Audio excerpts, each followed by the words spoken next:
All right. Shalom, shalom. I like to start off by saying, Barakatah Yahweh, Barakatah Yahweh Shai, Call Haloyim, Yahweh, Bahashem, Yahweh Shai, Bahashem, Bakakadash. Double honors to the elders and apostles, great millstone who grew well in this truth. Blessings and salutations to the hopeful elect that's scattered abroad, the Akim and the Akwat that's listening in. Yahweh Ratazah, Lord willing, that this lesson is edifying. It's the brother Shawab Amawan back at you with another lesson. As always, we come out here to prophesy the downfall of America, downfall of Babylon the Great, the whore of Babylon, the so-called white man, which is the true devil that the Bible speaks of. All right. And the title of this lesson is, we are preparing ourselves for the marriage, because you have to understand that Yahweh Ba'ashem Yahweh Shai looks at his people, all right? He looks at Israel as his woman, all right? And he's the husband, okay? So being in this truth, that's exactly what we're doing. We're bidding ourselves to the marriage. We're preparing ourselves for this marriage, man. And you have to make yourself, you got to be perfect for when Yahweh Shai comes, all right, for the marriage, that you're a perfect person, all right? All right, you're a perfect woman, being symbolically, you know what I'm saying? So let's start off with, let's start off with Luke.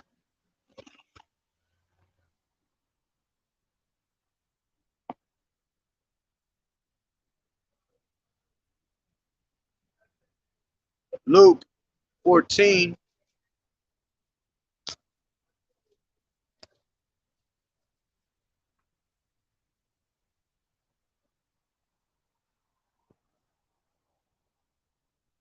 Luke 14 and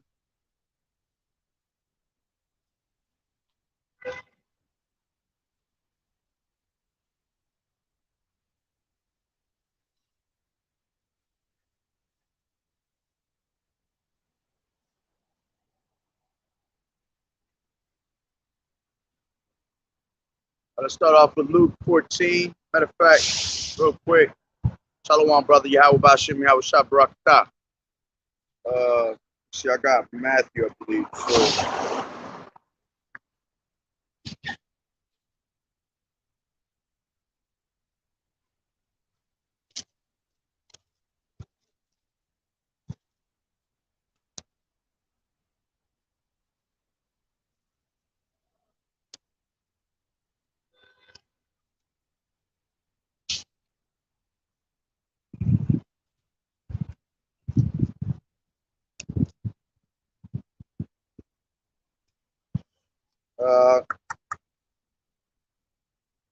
one second.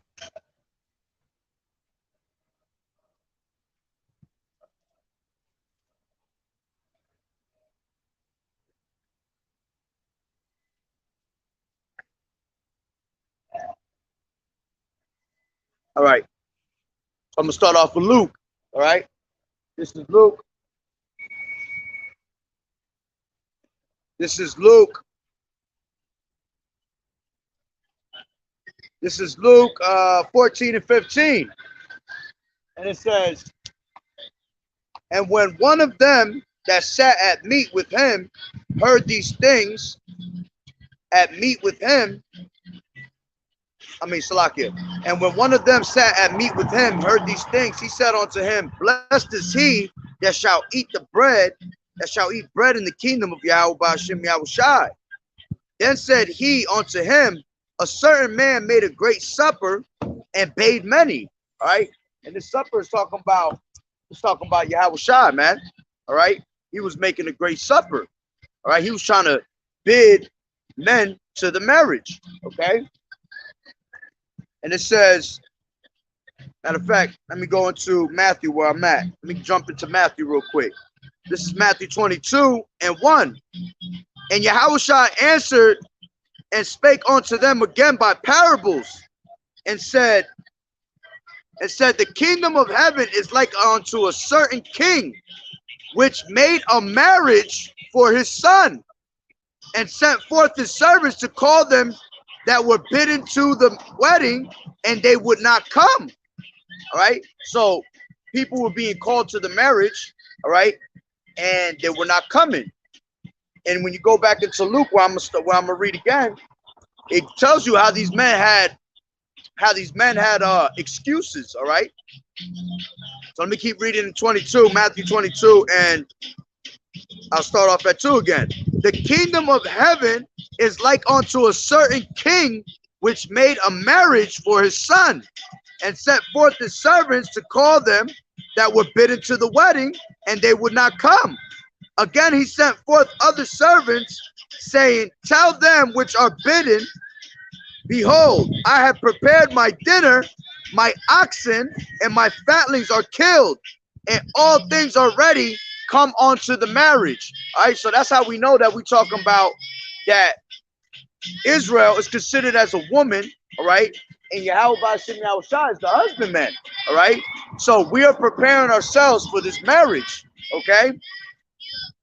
And it says, but they made light of it and went their ways, one to his farm and another to his merchandise, and the remnant took his servants and entreated them spitefully and slew them. But when the king heard thereof, he was wroth, and he sent forth his armies and destroyed those murderers and burnt up their cities. Then saith he to his servants, the wedding is ready, and they which were bidden were not worthy. Go ye therefore into the highways, and as many as ye shall find, bid to the marriage. All right. So that's why we come out into these highways and byways, man, to see who's gonna bid to the marriage. All right, to see who's gonna be the ones worthy, all right, to marry YAHAWAH'S. Okay. And I'm gonna go into it more to prove to you that YAHAWAH'S look at us as his woman, man. All right. Then it says, and the remnant took his servants and entreated them spitefully and slew them. But when the king heard thereof, he was wroth. He sent forth his armies and destroyed those murderers and burnt up their city.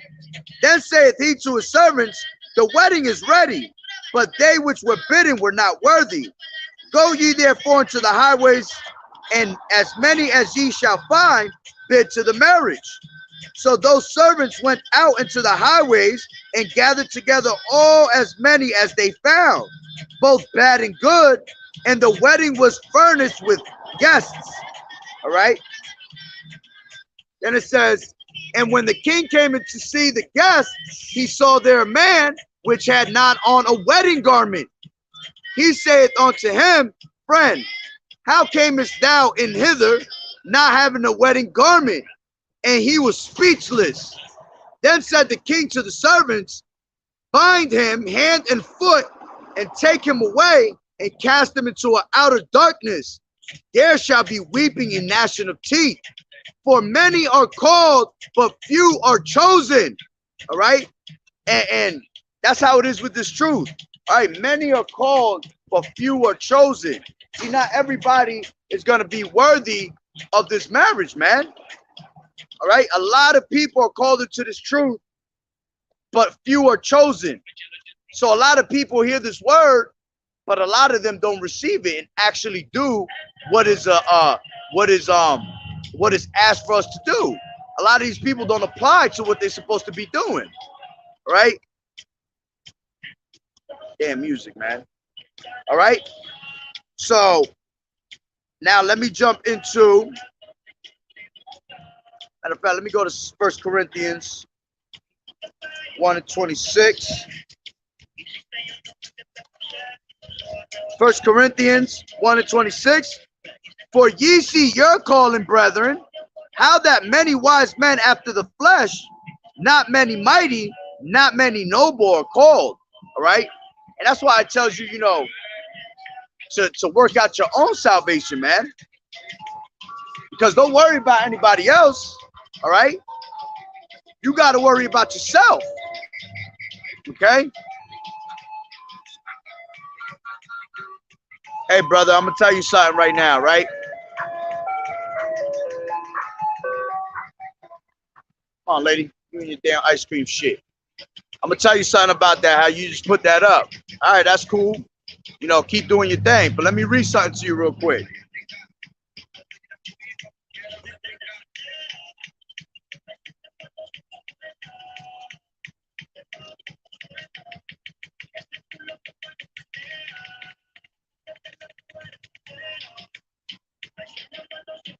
This is about what you just put up on the Shalom. Oh, that's I'm like B. All right. This is what going to referring what you just put up, Ash. All right. It says, for if ye forgive, all right, hold on. Yeah, let me start at 14. Matthew 6 and 14. All right. Matter of fact, I'm gonna start at 5 for you. All right, because since you fasting, right, you're required to do a lot of praying. Okay, so this is what it tells you to do. It's gonna tell you about fasting. This is prayer first. Matthew 6 and 5. And when thou prayest, thou shalt not be as a hypocrite, as the hypocrites are, for they love to pray standing in synagogues and in the corners of the streets, that they may be seen of men. Verily I say unto you, they have their reward. But thou, when thou prayest, enter into thy closet, and when thou hast shut thy door, pray to the Father which is in secret, and thy Father which seeth in secret shall reward thee openly. But when ye pray, use not vain repetitions as the heathen do, for they think that they shall be heard for their much speaking. But not ye therefore like unto them. So like it, be not ye therefore like unto them, for your Father knoweth what things ye have need of before you ask him. All right. So what that's talking about is when you're supposed to pray, all right, you're supposed to pray in secret. All right. Go in a room by yourself, even like it says in there, in the closet, all right, by yourself. Don't let nobody know what you're about to do. And you go ask the Father, you know, you go pray to the Father. And when you pray with the Father, you don't pray in vain repetitions, all right, saying the same thing over and over. All right, you got to come straight from the heart.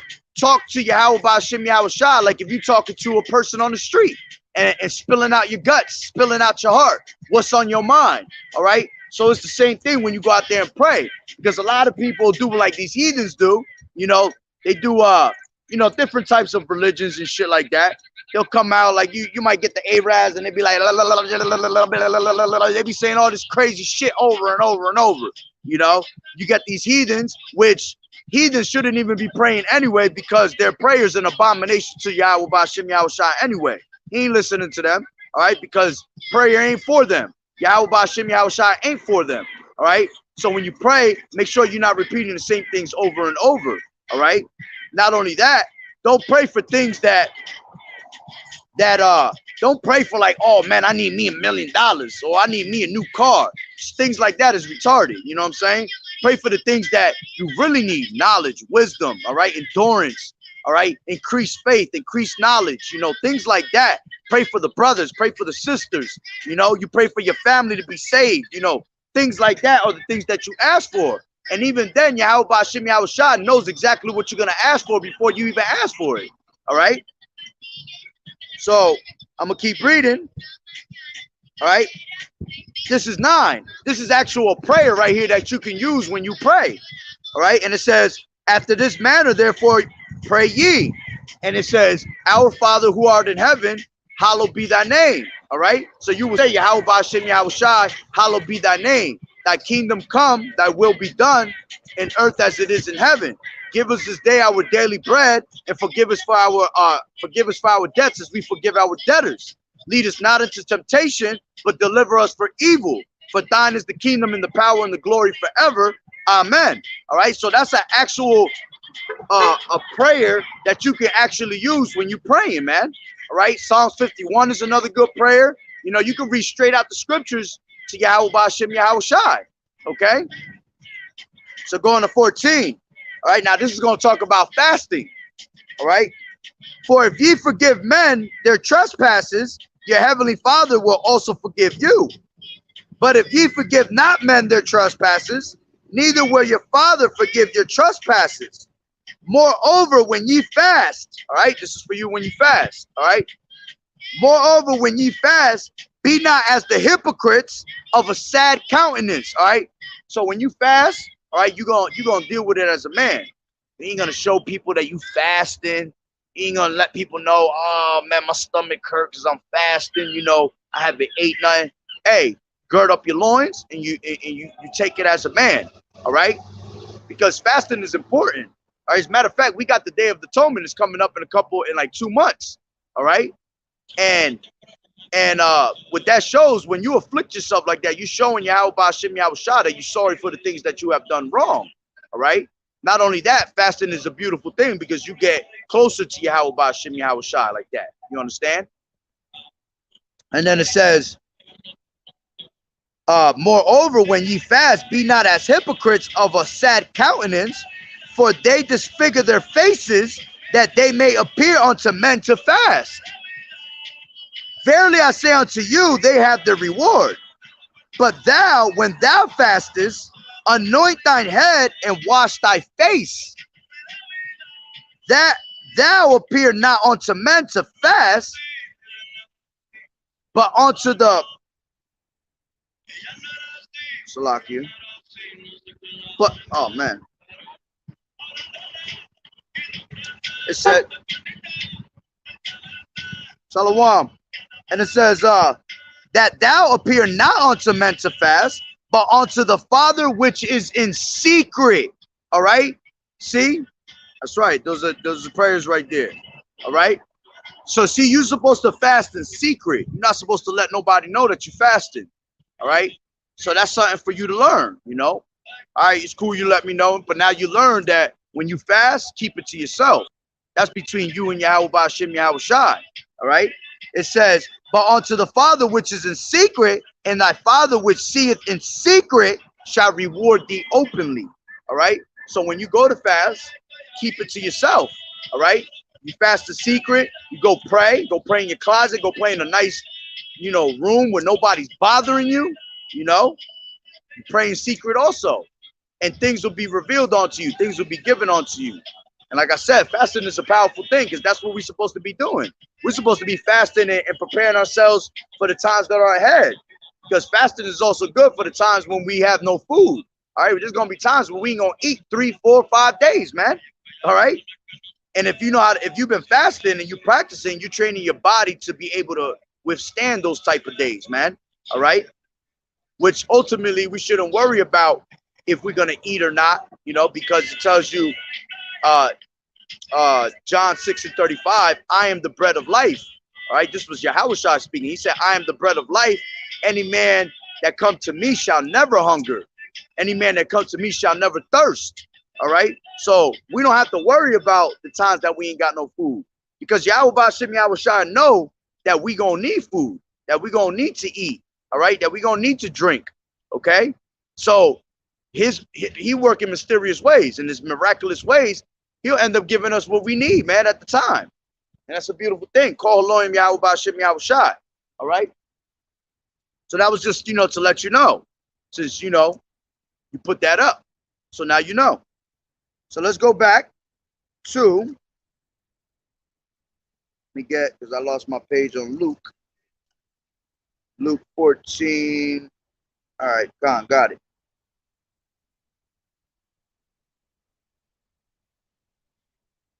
All right, so let me go back to Matthew's 22 and 14. For many are called, but few are chosen. All right, so many people are called into this truth, but few are chosen. Only few. All right, only a remnant, only the elect. 1/3 of our people is going to get this truth. All right, and believe it or not, that's a very small number. All right, there's a lot of people on this earth, man. You talk about 8 billion people on this earth. 1/3 of our people gonna be saved. That's 33.3%. So you talk about maybe a few million, man. All right. Go to 2 Peter's. Go to 2 Peter's real quick.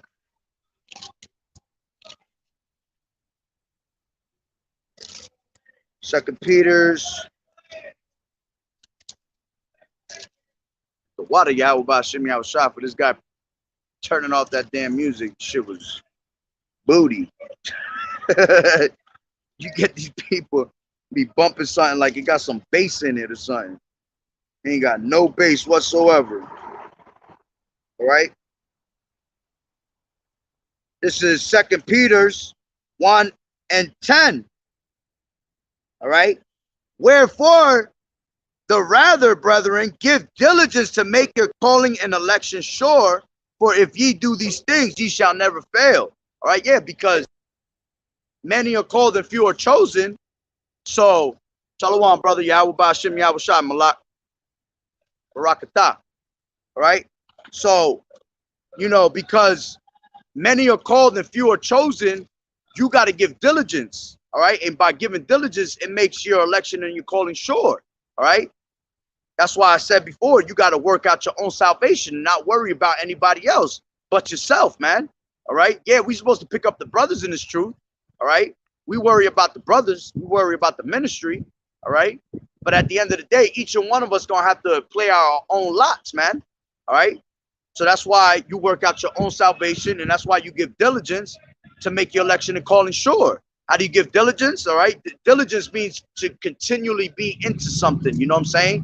So you got to be continually studying. All right. If you're on the highways and byways preaching, you got to be continually preaching out on the highways and byways. All right. Because what does it tell you in the scriptures? No man that put his hand to the plow and looketh back is fit for the kingdom. All right. So you can't put your hand to this plow and then start bullshitting and going back into the world, man. All right. That's not good. Matter of fact, let me get Revelations. 1 second.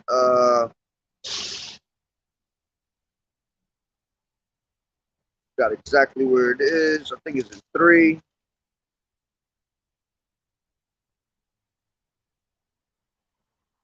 God, this is Revelations 3:15. I know thy works, that thou art neither cold nor hot. I would thou wert cold or hot. So then, because thou art lukewarm and neither cold nor hot, I will spew thee out of my mouth. Because thou sayest, I am rich and increased with goods, and have needed of nothing, and knowest that thou art wretched and miserable and poor and blind and naked. All right. So, you know, going back to what I was just saying with, no man put his hand to the plow and ever looketh back. You can't go back into the world because now you're becoming lukewarm. And by you becoming lukewarm, all right, YAHAWAH'S is going to spew you out. He's going to spit you out. All right. You got to stay on fire. It tells you that in 2 Thessalonians, man, not to quench the spirit. All right. So you got to stay on fire at all times. The moment you start falling back, see, the moment you give your a chance for your body to sit down and relax, you get too comfortable. The flesh will come and kick in and try to get comfortable, man. Then next thing you know, you sitting down a day. Next thing you know, you're sitting down 3 days. Next thing you know, a week done passed by. You ain't do shit. You know what I'm saying? That's not good, man. That's having a slothful spirit. All right. And having a slothful spirit is the worst thing you could do, man. All right. You can't be lazy in this truth. You got to be pushing at all times, man. That's what diligence is. Giving diligence to make that election and calling sure. All right. So now let me go back to Luke. All right. Since we just explained to you that the kingdom of heaven is like a marriage, man. All right. And that's what we're doing. We're preparing ourselves for this marriage to YAHAWAH'S. All right. So Luke 14.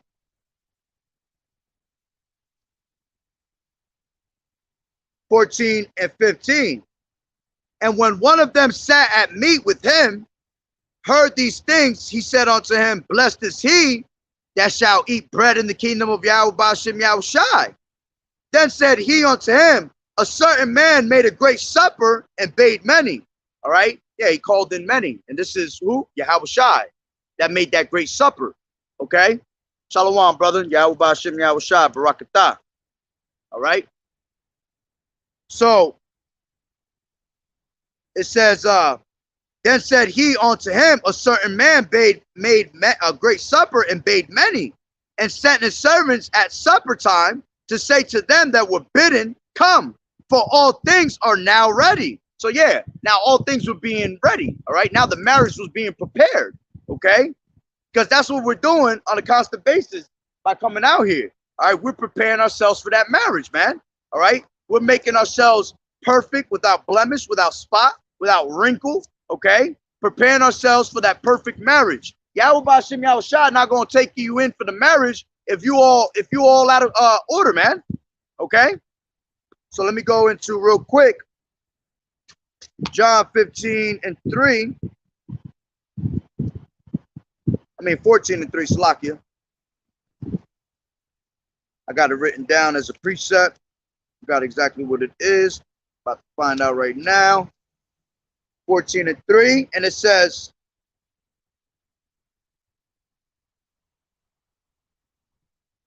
okay, yeah, it says, and if I go and prepare a place for you, I will come again and receive you unto myself, that where I am, there ye may be also. All right, and that's talking about how he's preparing these planets, man. Because before that, it says, in my Father's house there are many mansions.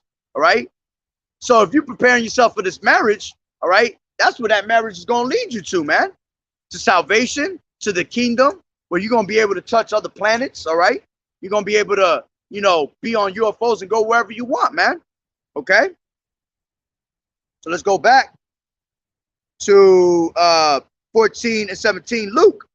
And he sent his servants at supper time to say to them that were bidden, come, for all things are now ready. And they all, with one consent, began to make excuse. And that's what our people do now.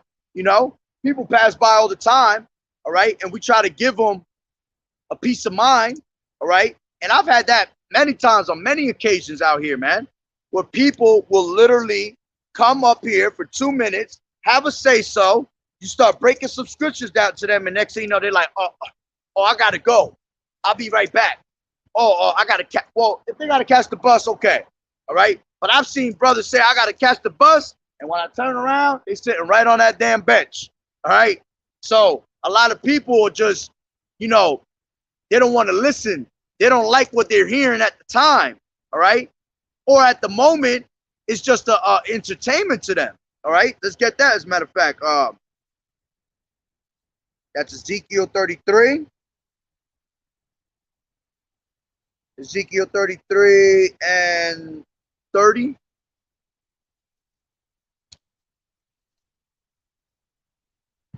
Second. Ezekiel 33 and 30, and it reads, also, thou son of man, the children of thy people still are talking against thee by the walls and in the doors of their houses, and speak one to another, every one to his brother, saying, come, I pray you, hear what the word that cometh forth from the Lord. All right. So these people will hear this word. They'll come out there and go tell their family members, oh, look, man, this is what I ran into today. Just like I ran into brother yesterday. All right. He was out there recording me for a whole damn hour and a half. All right. He probably went and took that damn film and showed his people, showed them, look, man, this is what I was learning yesterday. You know, which he was a little off anyway. He was just smirking and giggling all over the place. But hey, it is what it is. All right, you either mark yourself when you come over here, or you're going to receive this truth, man. All right. And it says, and they come unto thee as the people cometh, and they sit before thee as my people. Yeah, the people that come and do that are usually our people, so-called Negroes, Latinos, Native American Indians, which are the true Hebrew Israelites that the Bible speak of. All right. And then it says, and they hear the words, but they will not do them. For with much love, for with their mouth they show much love, but their heart go after their covetousness. Yeah, and a lot of people will show much love, all right? Oh, brother, you preaching the right word, man. You're doing a great job preaching this word. Respects to you, you know, this and that. But they keep it moving. or they hear the words and they do them not. All right. It doesn't register with them. They hear the words, but they don't apply to it. And that's one of the main things you have to do. If you hear this word, you got to apply to it, man. All right. It says in the scriptures, be not hearers of the word, but doers also. All right. So you can't just listen to the word. All right. You got to do it. You got to apply to it. All right.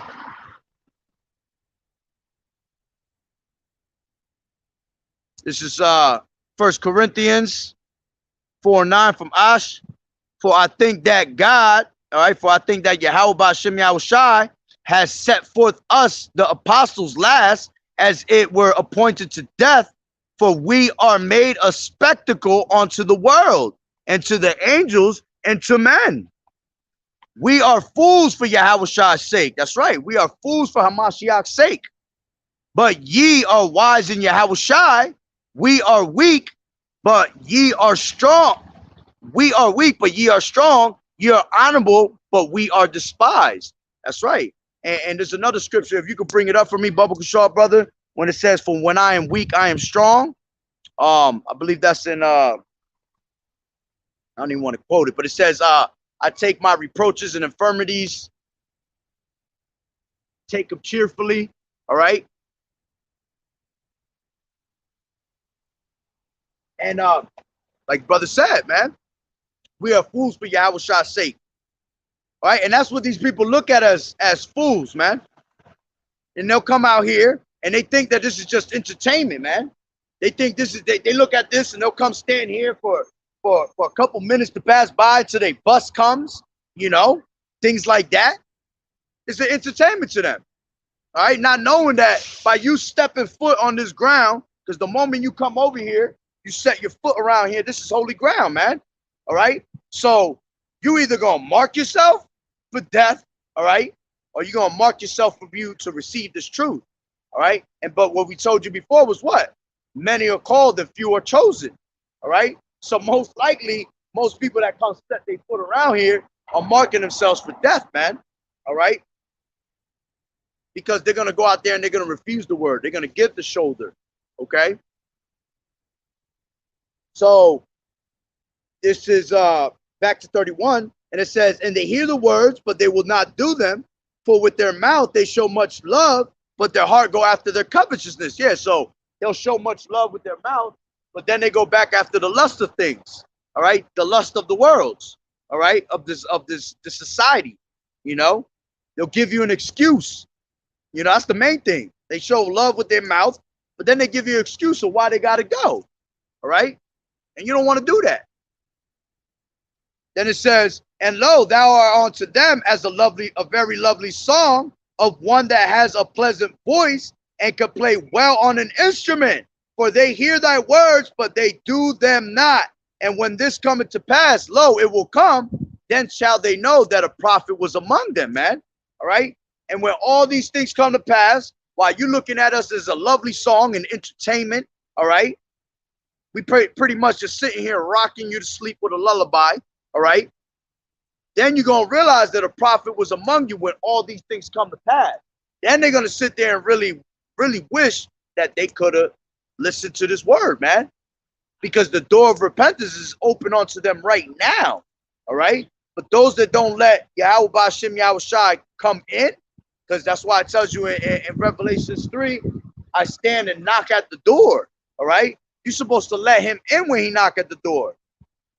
But if you don't let him in, all right, you ain't gonna let me in, okay, I got you, all right? When that time comes, he gonna put a lock on that door from the outside. And you're gonna try to open up the door and try to walk out, and you ain't gonna be able to. Why? Because he done locked that shit from the outside and left your ass locked in. You understand? And that's why it's crucial to take heed of this word. So that's what we're reading right now in Luke 14, how these people were bid to the marriage, all right? They were bid to the supper, the great supper, all right? And they started giving one by one excuses of why they couldn't be there. And that's how our people are today, all right? They literally give excuse after excuse, okay? The water, brother. I appreciate it. Call hello, Yahweh Ba'Shem Yahushai, Barakatah. All right, this is 2 Corinthians 12:10. Therefore, I take pleasures in infirmities and reproaches and necessities and persecutions and distresses for Hamashiach's sake, all right, for Yahawa's sake. For when I am weak, then I am strong. And that's going into a lot of different things, all right? Chastening, all right? When we go through our chastisements and things like that, that brings us at the bottom of society, man. It brings us down very low. But what does it tell you in Ecclesiasticus 2:2? It tells you when they're take cheerfully, all right? Matter of fact, let me get it so I don't butcher it. All right. One second. Sirach. Ecclesiasticus is also known as Sirach. All right. Sirach 2 and start at 1. It says, my son, if thou come to serve the Lord, prepare thy soul for temptation. Set thy heart aright and constantly endure and make not haste in the time of trouble. Cleave unto him and depart not away, that thou mayest be increased at thy last end. Whatsoever. You all right, bro? Pulling up on me like that. Back the fuck up. All right. Whatsoever is brought upon thee, take cheerfully and be patient when thou art changed to a low estate. For gold is tried in the fire, and acceptable men in the furnace of adversity. All right. See, yeah, because when you are brought to a low estate, all right, it's just you being tried, man, of your faith. See, every unfortunate situation is a test of your faith in this truth, man. Okay. So it said, for gold is tried in the fire, and acceptable men in the face of in the furnace of adversity. All right. So we have to go through that fire and be tried, man, to see if we're really worthy of this truth. Okay. Then it says, believe in him and he will help thee. Order thy way aright and trust in him. Ye that fear the Lord, wait for his mercy and go not aside lest ye fall. Yeah, you don't want to just put it to the side, all right? Because then you're going to fall off, man. All right? And like the brother put that scripture up, beautiful scripture. All right. Therefore, I take pleasure in infirmities. 2 Corinthians 12:10. Therefore, I take pleasure in infirmities and reproaches and necessities and persecutions and distresses for Hamashiach's sake. All right. For when I am weak, then am I strong. Yeah. When we're at the bottom, that's when we're the strongest, man. Because that's when we cast our burdens upon Yahweh Ba'Shem Yahushua, man. That's when you got to let Yahushua do his magic, man. All right. And beautiful things happen, man. Because why? You're putting your full trust in Yahweh Ba'Shem Yahushua. Okay. So now going back to Luke 14 and 19. Salakia, 18. And they all with one consent began to make excuse. The first said unto him, I have bought a piece of ground, and I must needs go and see it. I pray thee have me excused. All right. And hey, see, he said, can you please excuse me? All right. Now let's see what it says in Sirach 5 and 7. All right. Sirach 5 and 7 says, make no tarrying to turn to the Lord Yahushai, put off not day, Salakia, and put not off from day to day, for suddenly shall the wrath of the Lord Yahushai come forth, and in thy security thou shalt be destroyed and perish in the day of vengeance. All right. So you're not supposed to put off, all right, this truth, man. You're not supposed to make, it says, make no tarrying to turn to the Lord. You're supposed to move right away. All right. Look it up in Matthew's brother, Yahushai, forgot who it was, when he took the fishermen, all right, they were fishing and he said, come with me. They just put their stuff down right away and that's it. They just followed Yahushai. That's how beautiful that power was, man. That they just put everything down and followed him from that day on. All right. The one left his father and everything, man. All right. Let's see if I can get it real quick. It's in Matthew's, I think it's in Matthew 5.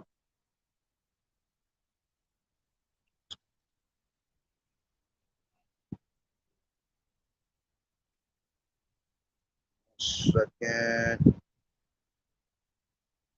Matthew.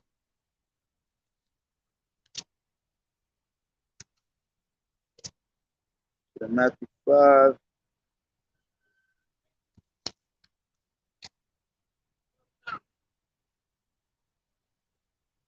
No, it's not in 5.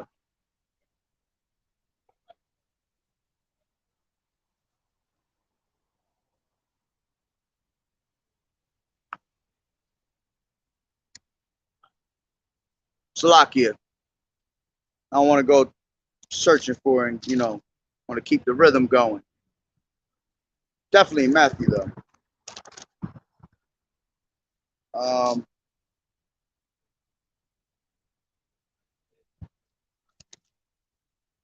right, it's all good.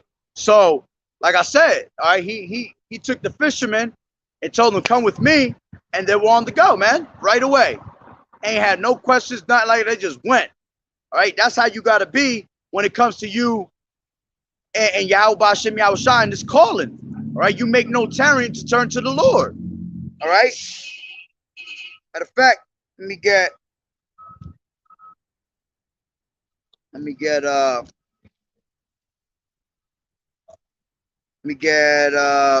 Baruch 4:28.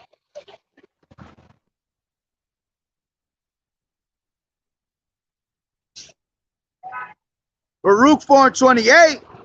For as it was your mind to go astray from Yahweh B'Shem Yahushai, so being returned, seek him 10 times more.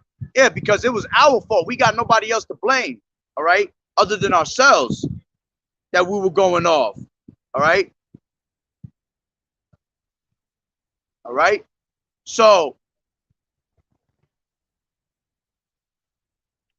all right? So, for us that went off on our own, all right, which I'm going to explain that, all right? I'm going to end up explaining that because it speaks about that in Hosea, that which it also proves that we are Yahweh B'Shem Yahushua's woman, that he looks at us as his woman, all right? And we went off by what? Worshiping other gods, all right? Taking on the philosophies of these other heathen customs, all right? So because it was our mind that went astray, all right? Seeking Yahweh B'Shem Yahushua, it's got to be 10 times harder, all right? And it says, one second. Let's go to Isaiah 55:6. Isaiah 55:6.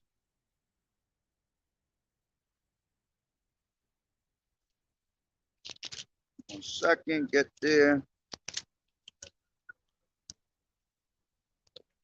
Isaiah 55. Almost there. 55:6. And it says, seek ye the Lord Yahweh B'Shem Yahushai, while he may be found. Call ye upon him while he is near. Let the wicked forsake his way, and the unrighteous man his thoughts, and let him return unto the Lord Yahweh B'Shem Yahushai, and he will have mercy upon him to our power, for he will abundantly pardon. See? So you got to find him while he knocking at that door. All right? You got to let him in while he knocking at that door. And there's so many ways that he knock at your door. All right? Sometimes he'll just, bring a certain person around you with a certain aura of this truth, All right? You might just be walking. I see people all the time. They be walking over there, and all of a sudden they come over here to see, kind of being nosy, see what's going on. All right? That's Yahweh B'Shem Yahushua literally knocking at your door, telling you he want to see what you going to do. Are you going to respond? Are you going to apply? All right? Are you going to give him the shoulder, refuse the truth? All right? The smart thing would be to listen. By hearing the word is how you get the faith. All right? By fearing the Lord is how you get your wisdom. All right? Keeping your law, statutes, and commandments is how you become blessed, man, with everything that you need. So, let me go to real quick. Proverbs 27:1. Proverbs 27:1. And it says, boast not thyself of tomorrow, for thou knowest not what a day may bring forth. Yeah, because it tells you in the scriptures that Yahawashi is going to come like a thief in the night. All right. So that's why you don't put off day to day. All right. That's why I said, boast not thyself of tomorrow, for thou not know what day may bring forth. Like, meaning tomorrow, you don't know what comes. All right. This could all be done tomorrow. All right. And if you ain't harking on to the word, you're gonna be destroyed out here. Because I've said it many times. Once that door closes out here, and you don't see these prophets out here on the street corners no more, the true men of the Lord. All right. Which you should only be following straight GMS, man. All right. Great Millstone. They have the 100, and we always say 144% truth, man. Them men have been laboring for 40 years, man. Ain't nobody gonna beat that. That's why it says in the scriptures, give double honors to those men that are worthy of it, man, that have labored in the truth. You talk about 40 years of laboring in the truth, breaking down every single type of word, all right? Breaking down every chapter. You know Yahweh Ba'ashem Yahushua dealing with them. You know the Spirit dealing with them. They done went through the worst case scenarios, man, and they still here preaching the same thing, all right? That shows your diligence like we brought earlier, okay? So you want to just not tarry to turn to the Lord. You want to turn to the Lord right away. So going back to Luke, all right, 19. And you know what? Hold on real quick. Let me get the heck is that? Let me get real quick James.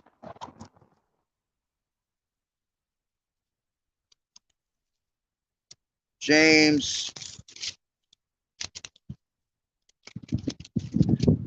this wind. James 4 and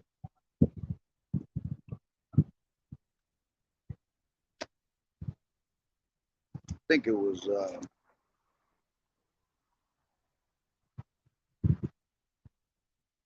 James 4 and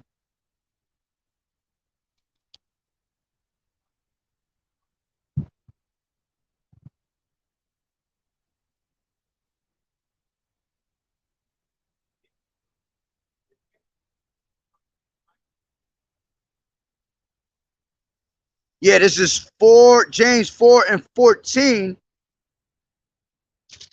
Make sure. And it says, whereas ye know not what shall be on the morrow, for what is your life? It is even a vapor that appeareth for a little time and then vanisheth away. For that ye ought to say, if the Lord Yahawashi will, we shall live and do this or that. But now ye rejoice in your boastings. All such rejoicing is evil. Therefore to him that knoweth to do good and doeth not, to him is a sin. Woo! All right? So that's why you got to turn to the Lord, man. And if you know that you're supposed to be doing right and you don't do it, it's a sin. All right? So, going back to Luke 14 and 19. All right, so the first person gave an excuse of why he had to leave. All right, he had a piece of ground. So he wanted to go check out his piece of land. All right. And another said, I have brought 5 yoke of oxen, and I go to prove them. I pray thee, have me excused. So this one had oxen. All right. And he asked Yahawashi, can I be excused? All right. For some damn oxen. Okay. And then it says, and another said, I have married a wife, and therefore I cannot come.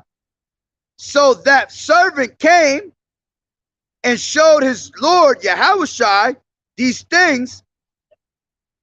Then the master of the house, being angry, said to his servant, go out quickly into the streets and lanes of the city and bring in hither the poor and the maimed and the halt and the blind. And the servant said, Lord Yahushua, it is done as thou hast commanded, yet there is room. And the Lord Yahushua said unto the servant, go out into the highways and hedges and compel them to come in, that my house may be filled. For I say unto you, that none of those men which were bidden shall taste of my supper. Yeah, they're not going to taste of that marriage. All right. They done gave all them excuses. All right. So now they just put themselves in a bad situation. The door was open onto them. They were called, but they were not chosen. So it goes back into what? Many are called and few are chosen. So he said, go out to the highways and hedges, which this is what this is. The highways and hedges. All right. When we come out here and preach, we preach in the chief place of concourse. Okay. Which, let me get that real quick. That's in Proverbs 1 and 27. 1 and 21. Salakia. I'll start at 20. Wisdom crieth without. She uttereth her voice in the streets. She crieth in the chief place of concourse, and the opening of the gates. In the city she uttereth the word, saying, how long, ye simple ones, will you love simplicity? And the scorners delight in their scorning, and fools hate knowledge. Yeah, because these people out here, they hate knowledge, man. They don't want to take, they look at me, they look at all the other brothers, and they look at us like, who the fuck is this guy? He got a funny looking garment on. He's standing out there in the rain, in the cold, all right? Because we're supposed to be instant, preach in season, out of season. We're supposed to be preaching all year round. That's another way of you knowing who is really part of this ministry the proper way. Because you see all these other camps, right? You get these short t-shirt fringe camps and shit. You get these other fake Hebrew Israelites that'll say that they're part of the truth, but they're not preaching all day long, 24/7. We was out here when it was below zero. My fingers was numb. My fingers was about to fall off. All right. I've been out here in the rain at times, man. Straight umbrella, pouring out here. You understand? We out here when it's hot as hell. Can't even breathe. Straight sweat pouring down your face. Why? Because we're being instant. We preaching in season, out of season. All right. Giving exhortation, long suffering. All right. Being patient. All right. Because patient means suffering when you break down that word. All right. So it says, wisdom crieth without, she uttered her voice in the streets. You're only going to find true wisdom out here in these streets. You're not going to find them in the churches. All right. You're not going to find it with all these other religions. All right. I believe the word religion goes back into the word religio, Greek word religio, which means to be oppressed. Okay. And they have oppressors with all these types of different religions. Okay. It tell you in the scriptures, I believe it's Acts 7 and forgot exactly what number. It says that the Lord YAHAWAH'S, howbeit that he not found in temples, that he dwell not in temples built with hands. So that's how you know these churches ain't got the truth, because those are places that are built with man's hands. All right. See, the temple, the real temple, all right, the tabernacle of David is being built through us spiritually. All right. Each and one of us are a stone that's being built up in the tabernacle of David. All right. We are each a piece of Yahawa's body, man. Okay. All these people out here don't want no truth. Okay. That's right. Absolutely. None of these other camps are on the highways and hedges like Great Millstone. And these other camps that are in like manner. See, there's some people that are not part of Great Millstone, but they got the same doctrine. It's not about the name, all right? Just because your name is in Great Millstone doesn't signify that you're going to reach salvation, man. It's about the doctrine that's being preached. It tells you in the scriptures that you should be rightly dividing the word of truth. It tells you in the scriptures, a little leaven leaveneth the whole lump. So if you off on certain things, you off on your whole doctrine. all right? Especially the main prophecies of the scriptures. People can't even get right that the mark of the beast is an actual microchip. People will tell you that, oh, the mark of the beast is spiritual.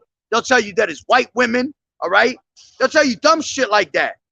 It's an actual mark, a physical mark. When you go into that word mark, when it says that all shall receive a mark, that goes into the Greek word charagma, all right? Which means a cutting into the flesh, okay? And then that word charagma goes into karax, okay? Which literally means a pail, a stake going into your skin.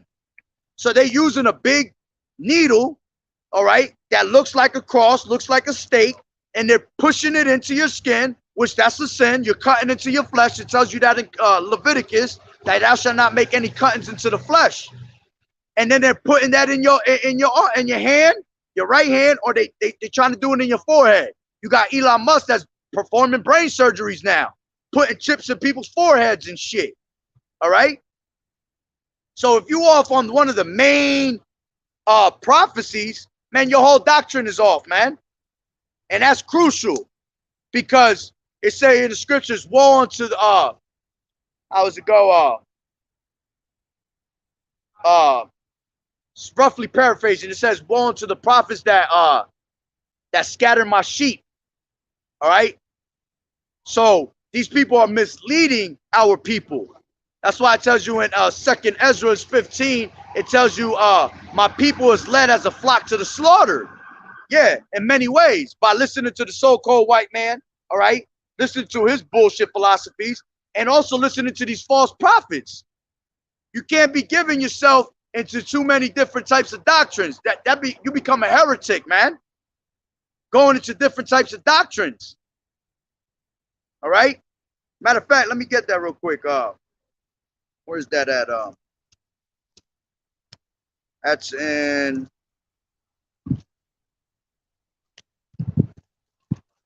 I believe it's 1 second.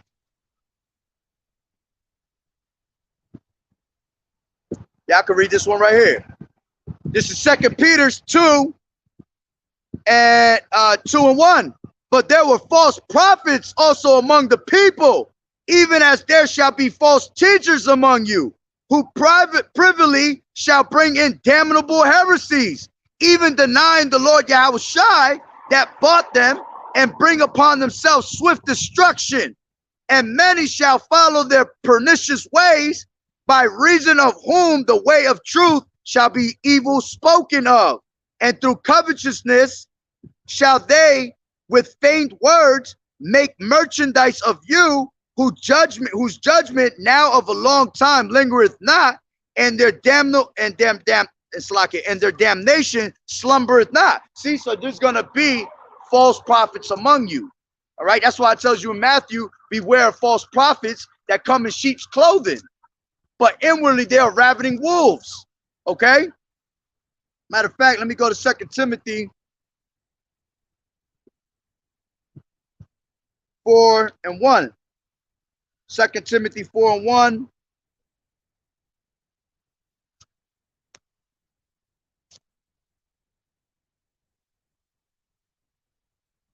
And I was saying this earlier. All right.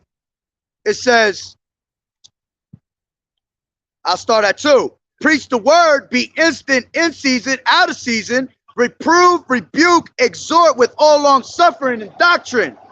For the time will come when they will not endure sound doctrine, but after their own lusts shall they heap to themselves teachers having itchy ears, and they shall turn away their ears from the truth and shall be turned onto fables. All right, and that's what people do. They start turning away from the truth and they turn onto their own fables, man. That's why in Ecclesiasticus 3:24, it says, many are deceived by their own vain opinion. All right? That's right. Shalom, brother. Yahweh Ba'ashem, Yahweh Shah Barakatah. All right? That woe unto them that have scattered my flock of my pasture. All right? So, you know, a lot of these people gonna turn into their own vain opinions, man. And it tell you in the scriptures, it tells you, knowing this verse, that no scriptures of prophecy is of private interpretation. You got to go according to the scriptures, the way it's written, precept upon precept, line upon line, here a little, there a little. All right. It says in the scriptures, through my precepts, I get understanding.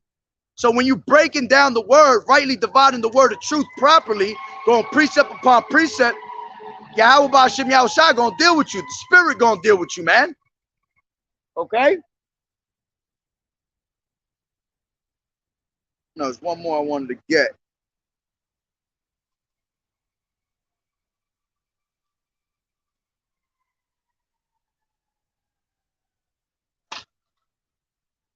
It's all good though. So let me go back to 14 and oh yeah, I was finishing up on that. So it says I'll finish off on 24, 14 to 24 in Luke. For I say unto you that none of those men that were bidden shall taste of my supper. So all these people that gave that excuse, all right, they're not gonna be dealt with in that time, man. All right, Yahweh Ba'ashem Yahushua is gonna push them to the side.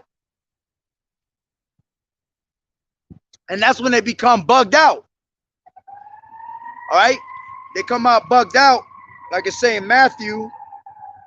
I believe it's 7. Might be 11.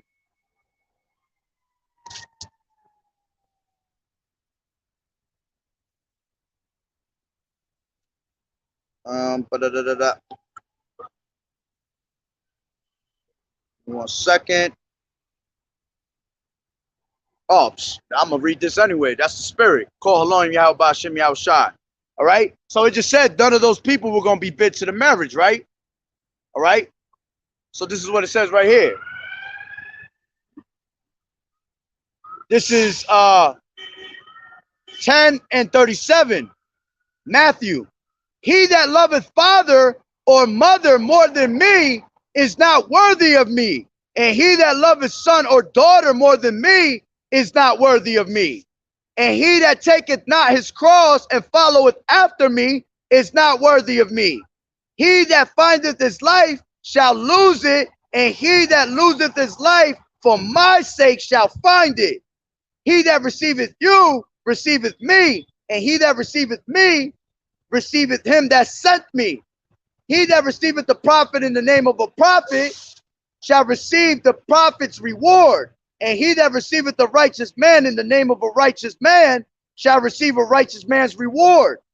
And whosoever shall give to drink unto one of these little ones a cup of cold water only in the name of a disciple, verily I say unto you, he shall no wise lose his reward. See, so then people made a mistake by asking for an excuse to leave because they chose their families before Yahushua. They chose the lust of the world before Yahushua. Nothing in this truth comes first but Yahweh Ba'ashem Yahushua. All right? That's right. Titus 1 and 13. This witness is true, wherefore rebuke them sharply, that they may be sound in the faith. That's right. Because we want every person that's truly sincere to be all in one accord. We're supposed to be all on the same page. One sound, one mind, one accord. All right. So when these people going, that's why you can't listen to these other camps, because we're telling you the truth, but then you get these other camps that'll come say something otherwise and then confuse you. You cause a confusion. The scriptures say Yahweh Ba'ashem Yahushua is not the author of confusion. All right. So by you listening to these other camps, you're confusing yourself. You got to learn how to use the spirit of discernment to know who really got the truth and who don't. And that ultimately comes with Yahweh Ba'ashem Yahushua dealing with you. All right. Because when Yahweh Ba'ashem Yahushua wants you, all right, he'll lead you in the way that you got to go. Always. If he don't want to deal with you, he going to hit you with stumbling blocks. All right, which that was in what I wanted to get in Matthew's, I think it's 14 actually. Con. 13 and 9. Who has ears to hear, let him hear. And the disciples came and said unto him, why speakest thou unto them in parables? He answered and said unto them, because it is given unto you to know the mysteries of the kingdom of heaven, but to them it is not given. See, that's why we come out here and we're able to preach the word properly, because it was given to us. All right. Yahweh Shem Yahushai has somehow found us worthy, man, to preach this word. Call Elohim Yahweh Shem Yahushai for that. All right. We thankful every day for not being in the darkness like the rest of these people, man. They have no clue what's going on, but we have the actual truth right in our eyes, man. We're able to understand it, okay? Because the Spirit is dealing with us. And it says, and it tells you in Amos 3 and 7, all right? Surely I will do nothing but reveal my secrets unto the servants, the prophets, okay? So when you are being a servant unto Yahweh Ba'ashem Yahushai, keeping your law, statutes, and commandments, all right, giving your entire life, all right, into Yahweh Ba'ashem Yahushai, not worrying about nothing else. That comes first. You're given the wisdom, all right. You're given the mysteries of the ancient. Matter of fact, let me get that 39. Sirach 39 and 1. Sirach 39 and 1, and it says, but he that giveth his mind to the law of the Most High, Yahweh Ba'ashem Yahushai, and is occupied in the meditation thereof, will seek out the wisdom of all the ancient and be occupied in prophecies. Woo! All right? So that's why we were able to receive this knowledge, because we put everything that we did down, and we said, man, fuck this shit. Fuck this world. I'm putting my time into Yahweh Ba'ashem Yahushai. All right. And look, that's what comes out of it. That's the outcome of it. Getting the knowledge and wisdom. All right. Understanding what's the purpose of life. Okay. Let's go to Joshua 1 and 8. Joshua 1 and 8 says, this book of the law shall not depart out of thy mouth, but thou shalt meditate therein day and night, that thou mayest observe to do according to all that is written therein. For then thou shalt make thy way prosperous, then shalt thou have good success. All right. So everything will be all right when you're doing what you're supposed to do. All right. And that's why I tell you in the scriptures that everything that's written aforetime is written for our learning. All right. So all these things, okay, Baba Kushaw, if a brother could put up, beautiful. Ash, if you on there, put nice ones.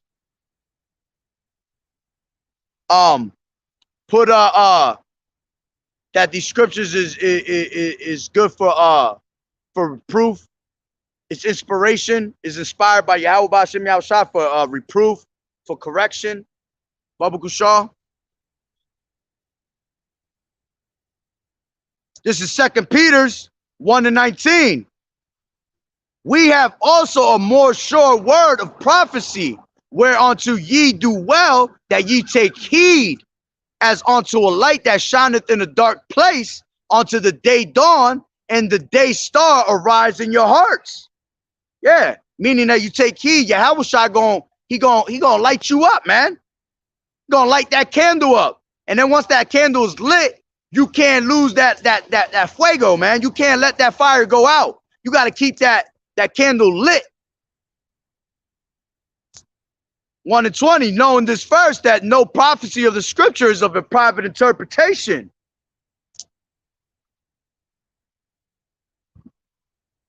For the prophecy came not in old time but by the will of man. Salakia. For the prophecy came not in old time by the will of man, but holy men of Yahweh Ba'ashem Yahushai spake as they were moved by the Holy Ghost. Yeah, because a lot of people try to say, well, you know, man wrote the Bible. You know, the white man wrote the Bible. All right? No. It just said that the prophecy came not in old time by the will of man, all right, but by the holy men of Yahweh, all right, his chosen people, all right, that spake through his men with the Holy Spirit, man, with the Holy Ghost. See, Yahweh B'Hashem Yahushai speak to people through his prophets. We tell you this over and over, all right? Luke 1:7, he says, for as he spoke through the mouth of his holy prophets that were of the beginning of time, man. All right. So that's how he speaks through his prophets. All right. Matter of fact, 2nd Ezra 15, check it. 2nd Ezra 15.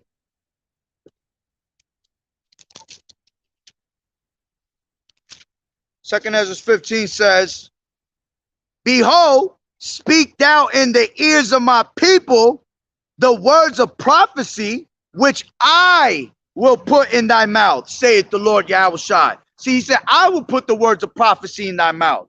So when we come out here and we preach, it's not even us preaching, man. That's literally Yahweh B'Hashem Yahushua speaking in us, all right, through the Spirit. That's why it says in the scriptures, in that same hour, it shall be given to you. What shall, that's in Matthew. Let me get that real quick. Where is it at?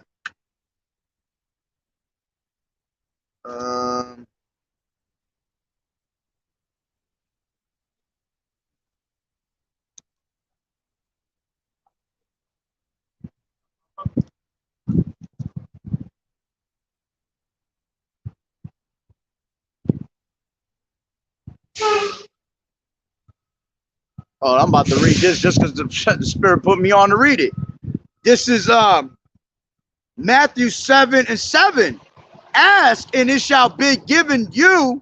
Seek and ye shall find.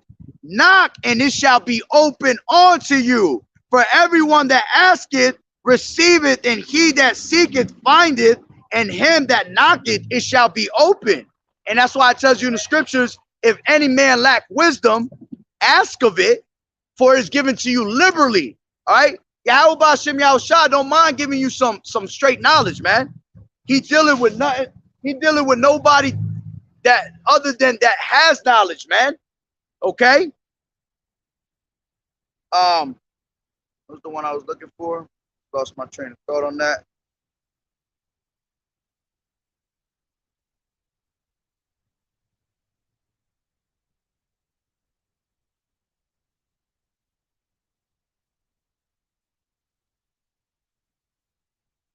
Damn. All right. But I wanted to get Exodus. I think it's get you right here to show you that he speaks through his, that Yahweh B'Hashem Yahushai speak through his prophets. You understand? Okay. This is Exodus. Where is it?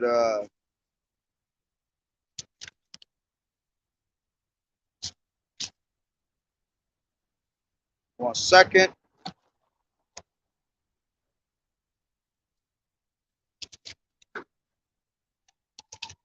And maybe it's 4. Hold on, I went too far. Salakia. Khan. Woo. The water Yahweh B'Hashem Yahushua Barakatah. All right. This is 4:10. And Moses said unto the Lord Yahweh B'Hashem Yahushua, O my Lord, I am not eloquent, neither heretofore, nor since thou hast spoken unto thy servant, but I am slow of speech and slow of tongue. All right, so Moses was saying that he didn't have confidence in himself because Yahweh B'Hashem Yahushua told him to go out there and speak to the people. But he said, I am not eloquent. I am slow of speech. All right. So this is what Yahweh B'Hashem Yahushua said to him, Salakia. He said to him, and the Lord said unto him, who has made man's mouth? Or who maketh the dumb or deaf, or see, or the seeing, or the blind? Have not I the Lord Yahweh? Now therefore go, and I will teach, and I will be with thy mouth, and teach thee what thou shalt say. See, I will be with thy mouth. So it's showing you that Yahweh Ba'ashem Yahushai speaks to each and one of us, man. All right? Through the Spirit. So when people come and say, oh, well, that's just you interpreting it the way you want to interpret it. Nah, we literally got the Spirit on us, man. And it's a beautiful thing, because when I watch other brothers, man, it's a beautiful thing to see the Spirit on brothers, man. Just to see Yahweh Ba'ashem Yahushua preaching to each and one of our brothers, man. It's a beautiful thing. Okay? So, when you hearken onto the word, going back to Matthew, all right? So, like when you don't hearken onto the word, Yahweh Ba'ashem Yahushua don't want to deal with you. Okay? And this is what I was reading in Matthew 13 and 11. He answered and said unto them, because it is not given unto you, it is given unto you to know the mysteries of the kingdom of heaven, but to them it is not given. For whosoever has, to him shall be given, and he shall have more abundance. But whosoever has not, from him shall be taken away, even that he has. Therefore speak I to them in parables. Because that's why Yahweh Ba'ashem Yahushua spoke to us. That's why he spoke to us in parables, man. Because it's not for everybody. Many are called and few are chosen. All right? So those that are going to be able to receive it are your elect. All right? Those that receive it are most likely the first fruits. The ones that were in the beginning with Yahushua. The 144,000, which is 12,000 from each tribe. There's 12 tribes, 12,000 from each tribe, 144,000. Okay? So it says, for whosoever, Salakia 13, therefore speak I to them in parables, because they seeing see not, and hearing they hear not, neither do they understand.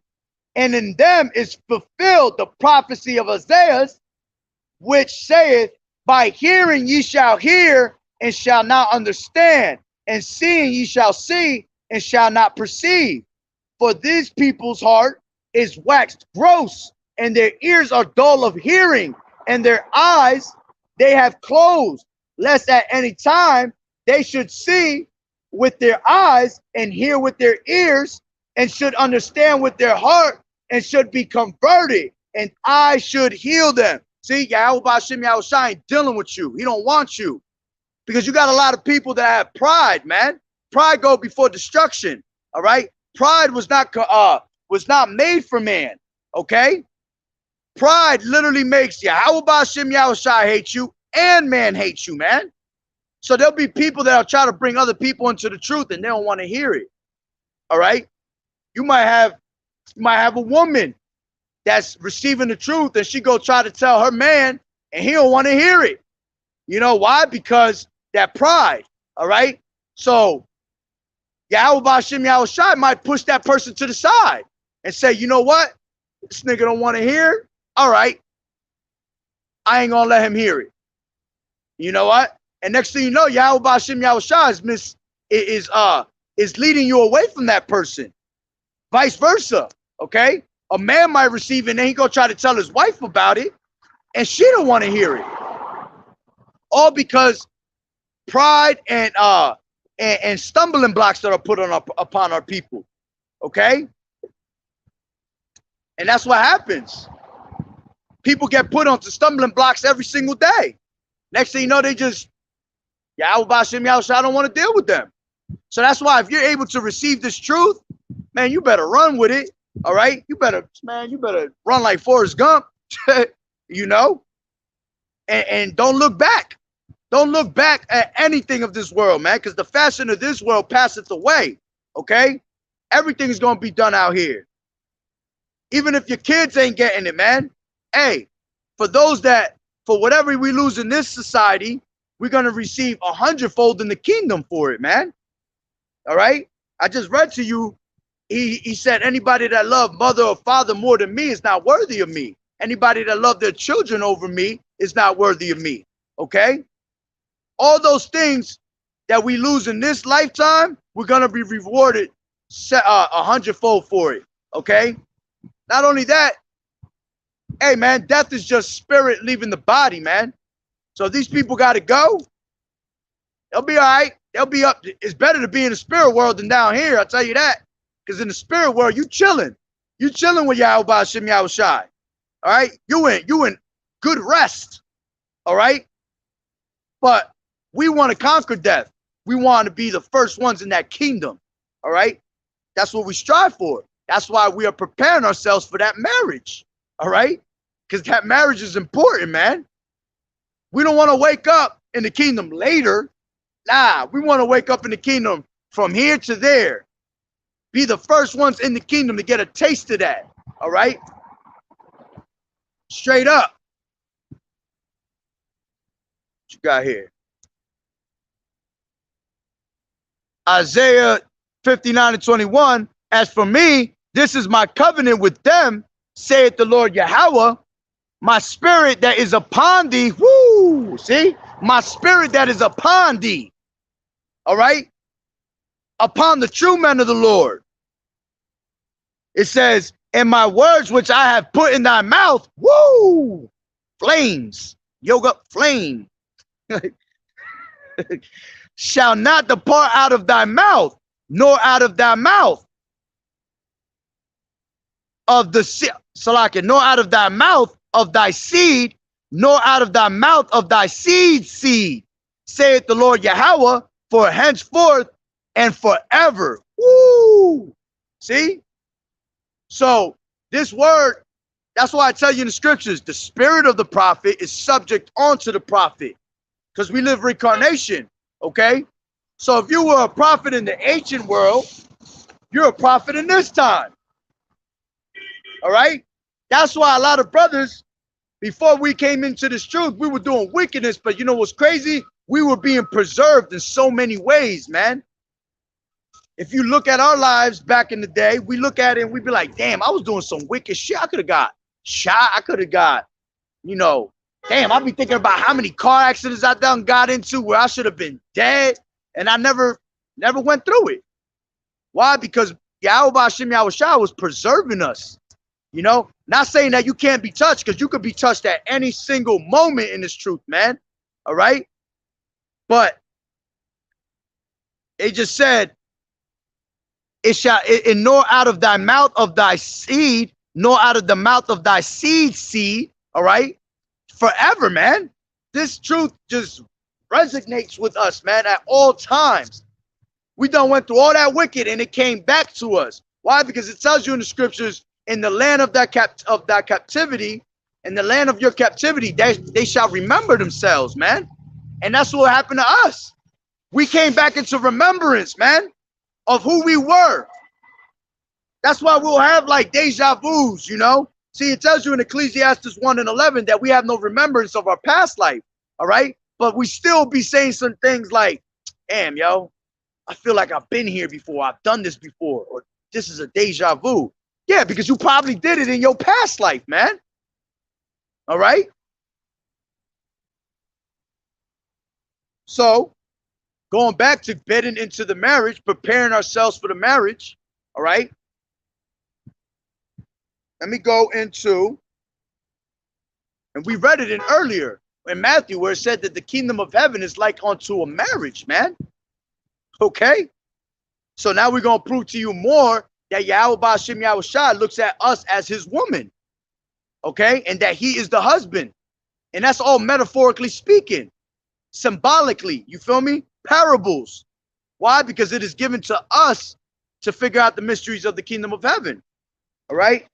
So, let me go to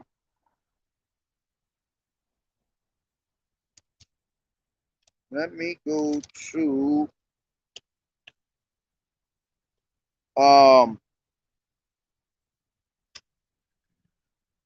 get John 15:1.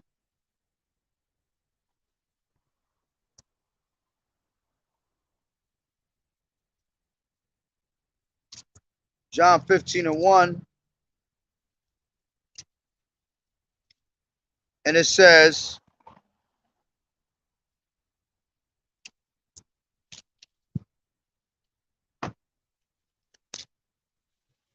John 15:1, and it says, I am the true vine, and my Father is the husbandman. You see that?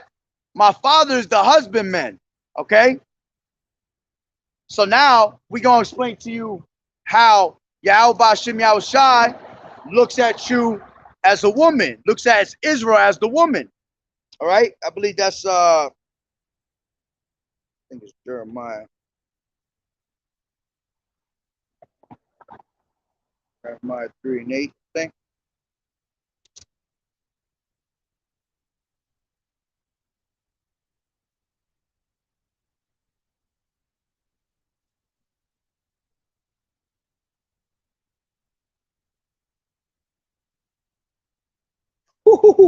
I'm gonna read this one. This is not the one I'm looking for, but I'm gonna read this one. This is Jeremiah 3:8. It says, and I saw when for all the causes whereby backsliding Israel committed adultery, I had put her away and given her a bill of divorce. Yet her treacherous sister Judah feared not, and went and played the harlot also. Woo! See, and that's why it speaks about, if you understand Hosea 1 and 2, all right, speaks symbolically of how Israel was playing the harlot. We were being a prostitute, basically. We were being a harlot by sleeping with other philosophies, sleeping with other religions, all right? Worshipping on other gods, because Yahweh Ba'Shem Yahushua is a jealous power, okay? So while you out there worshipping on Jesus Christ, you know, Allah, Buddha, okay, all these other bugged out fucking religions, all right, Yahweh Ba'Shem Yahushua casted us away. He said, I ain't dealing with these people, man. Hell no. Okay? Matter of fact, let me get, oh, I know where it is. Jeremiah 6 and 2. Here it goes. This is where it explains that Israel is considered as a woman. Jeremiah 6 and 2. I have likened the daughter of Zion to a comely and delicate woman. All right? See? So Yahweh Ba'Shem Yahushua looks at us as a woman, symbolically, metaphorically, man. All right?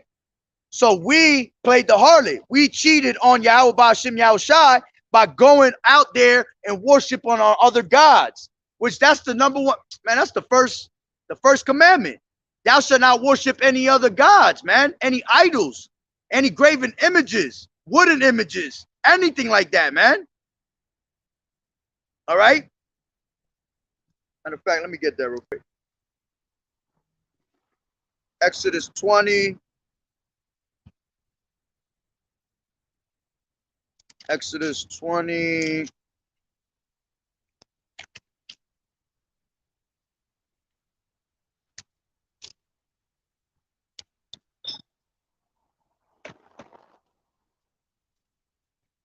This is Exodus 20 and 4. 3. Thou shalt have no other gods before me. Thou shalt not make unto thee any graven image, or any likeness of anything that is in heaven above, or that is in the earth beneath, or is that in the water under the earth. Thou shalt not bow down thyself to them, nor serve them. For I, the Lord Yahweh Ba'Shem Yahushai, am a jealous power, visiting the iniquity of our fathers upon the children, unto the third and fourth generation of them that hate me. Woo! That's another reincarnation scripture. All right? That's how you know Yahweh Ba'Shem Yahushai, all right, comes and visits us every 3 and 4 generations for our sins. We pay for our forefathers' sins, which we are our forefathers, man. Okay? So, matter of fact, I want to get, what's that scripture? See, because worshiping on these other powers in these last days, those that don't hearken on to this word, all right? This is, I think it's Judges. Judges 13 and 10.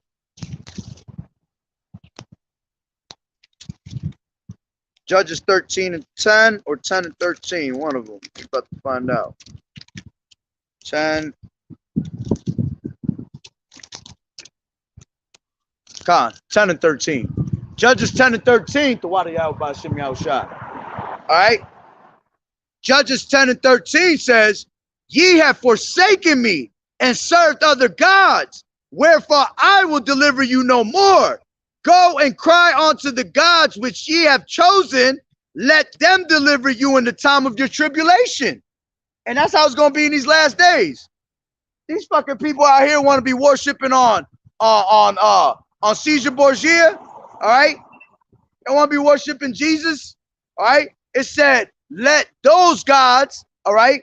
It said, go and cry unto the gods which ye have chosen.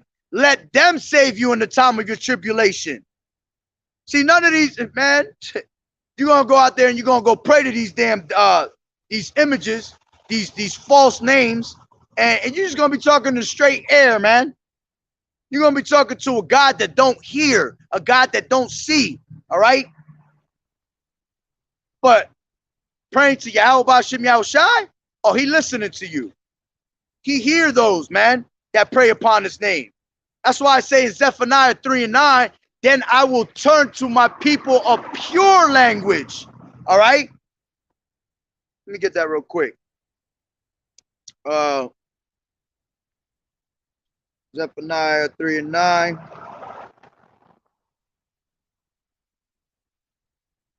Zephaniah 3 and 9. For then will I turn to the people a pure language, that they may all call upon the name of the Lord Yahweh B'Shem Yahushai to serve him with one consent.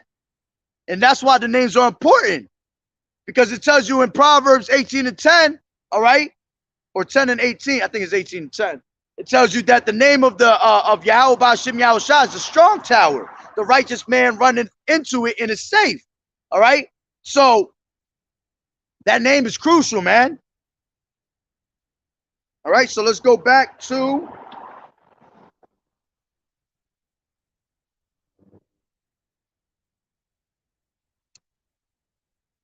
let me go to 1 Corinthians 3 and 9.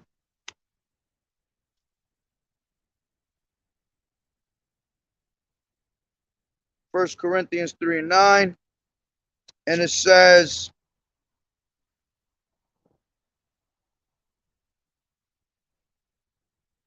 First Corinthians 3 and 9. For we are laborers together with Yahweh.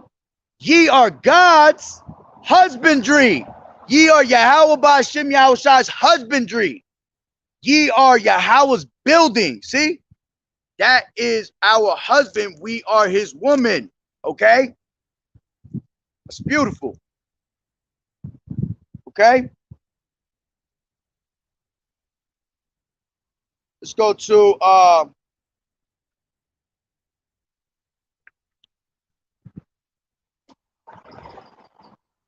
now let me get a sip, because boy, that mouth is woohoo. My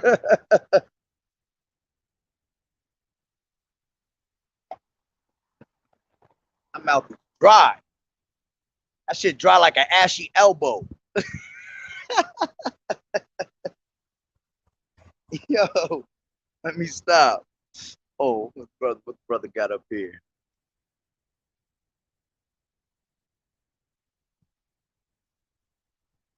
Oh yeah, brother got some. Ooh-wee. Brother got some heat. This is Jeremiah 15 and 1. Then said the Lord Yahweh unto me, though Moses and Samuel stood before me, yet my mind could not be toward this people.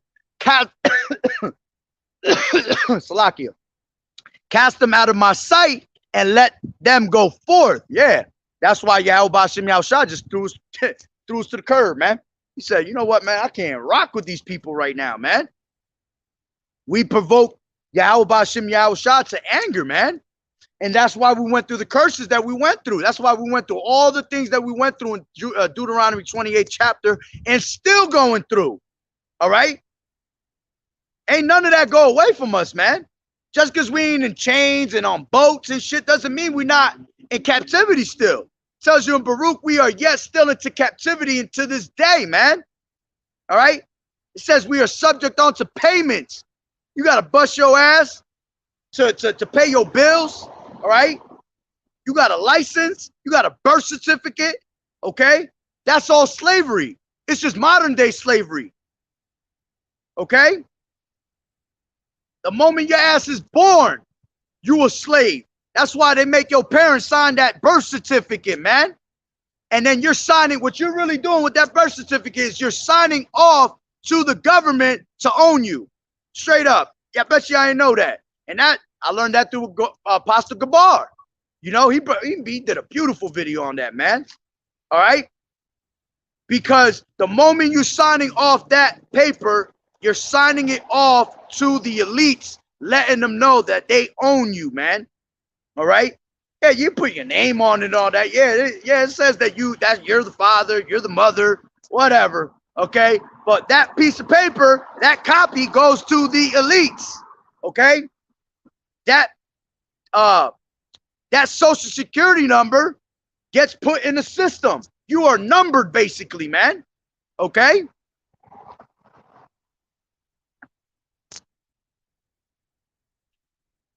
Let me get what brother got over here. Ooh, he brought it out of Bell and the Dragon. Short one too. And the king, what? This is Bell and the Dragon 1 and 4. Right. Bell and the Dragon 1 and 4, and the king worshipped it and went daily to adore it. But Daniel worshipped his own God. Yeah, because in the scriptures, what does it tell you? It said, we know what we worship. All right? We worship Yahawah Ba'Shem Yahushua, because salvation is for the Jews. Okay? Which we are the true Hebrew Israelites that the Bible speak of. So-called Negroes, Latinos, Native American Indians. All right? Put that down. I didn't even know you couldn't see. Yeah. Can't see the sign anyway. All right? So it says, and the king said unto him, why does not thou worship Bel?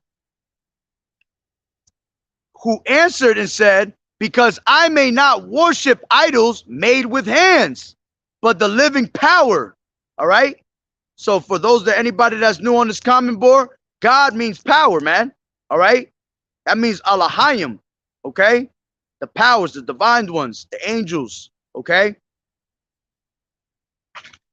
And it says, who has created the heaven and the earth and has sovereignty over all flesh. Then said the king unto him, thinkest thou not that Bel is a living power? Seest thou not how much he eateth and drinketh every day? Daniel smiled and said, O king, be not deceived, for this is but clay within and brass without, and did never eat or drink anything. Woo-hoo-wee. Beautiful, Yappa. That's right, mental slavery. Well, the moment we learn how to break out of mental slavery, which is the biggest thing of why are people still in captivity, man. See, that's why it tells you in the scriptures, the truth shall set you free. Because when you hit this truth and you find out this truth and you perceive and you receive it, them chains of mental slavery have been broken, man. Now you know who you are. Now you're a powerful person. And that's what these elites don't want us to do, man. They don't want us to wake up to who we are. And that's why 12 and 12 Revelation tells you that the devil's coming down on us with great wrath, because he have nothing but a short time. And he hates the fact that we woke up to this truth, man. That's why the famine of the word is approaching very fast. That's why brothers are being deemed as domestic terrorists, okay? Because they don't want us out on these streets preaching no more. We done woke up the masses, man. But it don't matter what they do, because everything is on Yahawah Ba'Shem Yahushua's time. Everything is controlled through Yahawah Ba'Shem Yahushua. Okay? Let's get that real quick, for edification's sake. Isaiah 45. Isaiah 45 and 7.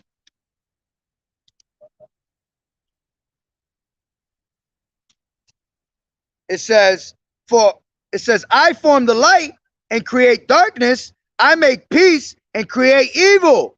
I, the Lord, Yahweh B'Shem Yahushua, do all these things. See? He creates evil. He creates peace. All right? He makes peace. He forms the light. Darkness is all in the hands of Yahweh B'Shem Yahushua. Okay? So, Babylon's had an idol called Bel, and there were spent upon him every day 12 great measures of fine flour and 40 sheep and 6 vessels of wine. Look at that shit. They had out here feeding a power of nothing, man. Okay?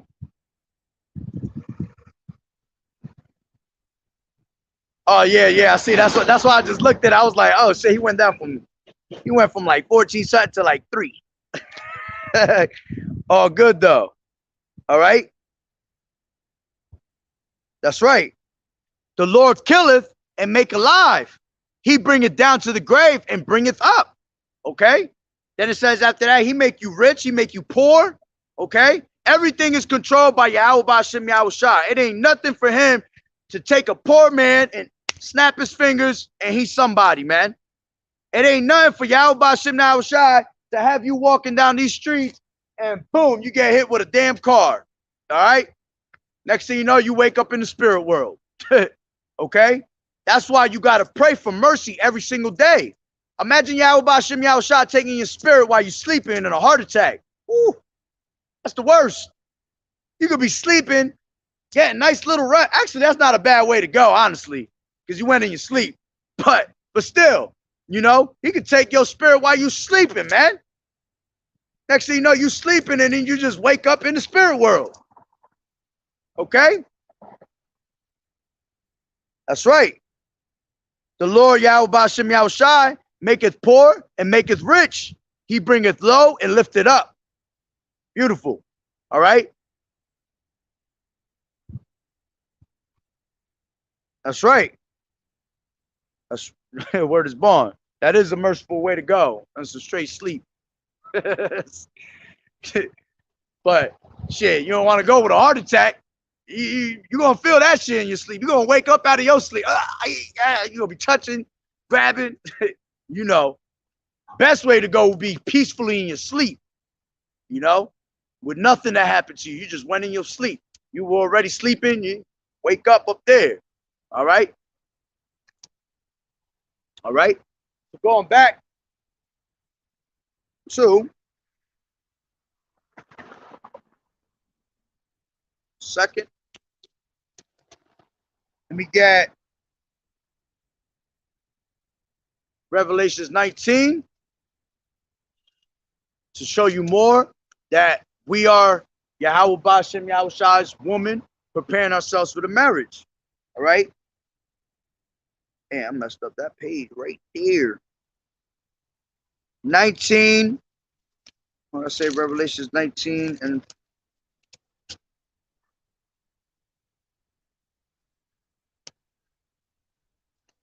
19 and 7. And it says, let us be glad and rejoice and give honor to him, for the marriage of the Lamb is come. Who's the Lamb? Yahushua. All right. See, the marriage of the Lamb has come, which that's why it tells you in Romans 13:11, for it is now high time to wake up out of sleep, man, because our salvation is nearer than we believe. That's why you got to wake up right now. Okay.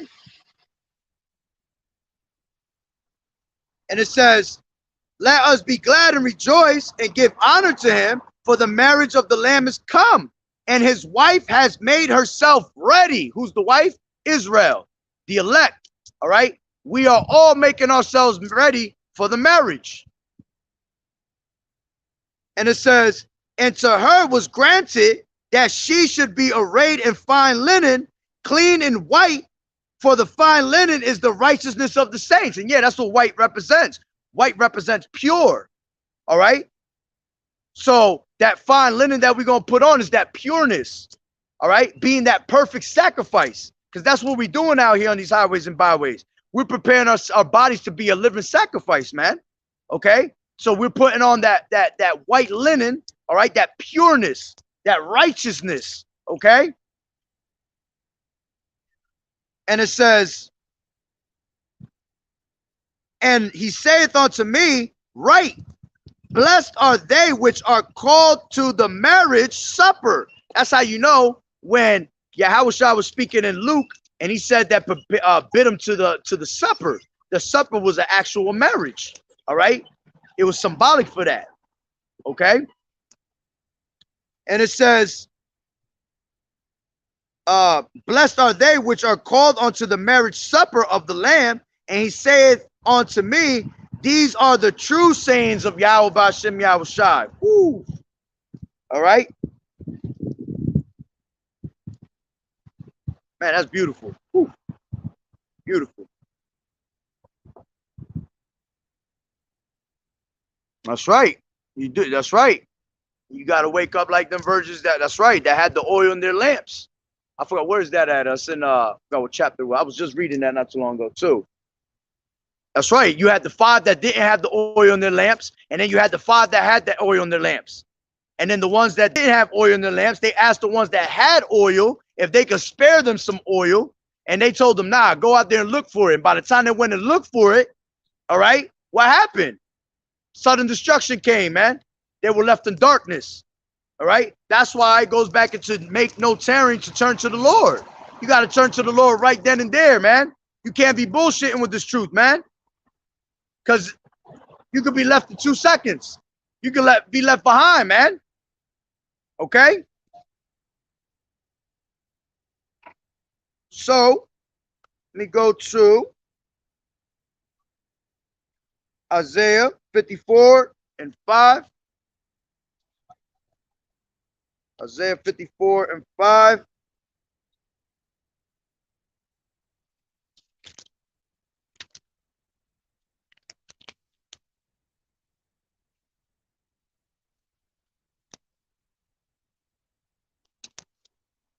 Whoa. Went a little bit too much there.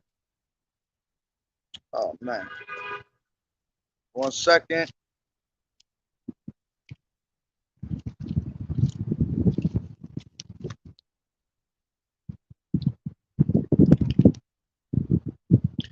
$54 and 5. I'm back.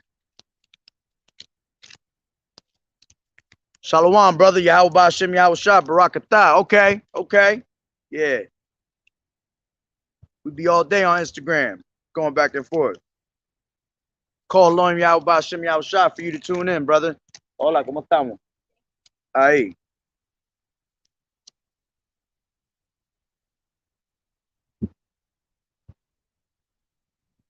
Yeah, brother be knowing his thing too, man. Brother be on point. Good brother to follow. That's a Yasha hopeful elect.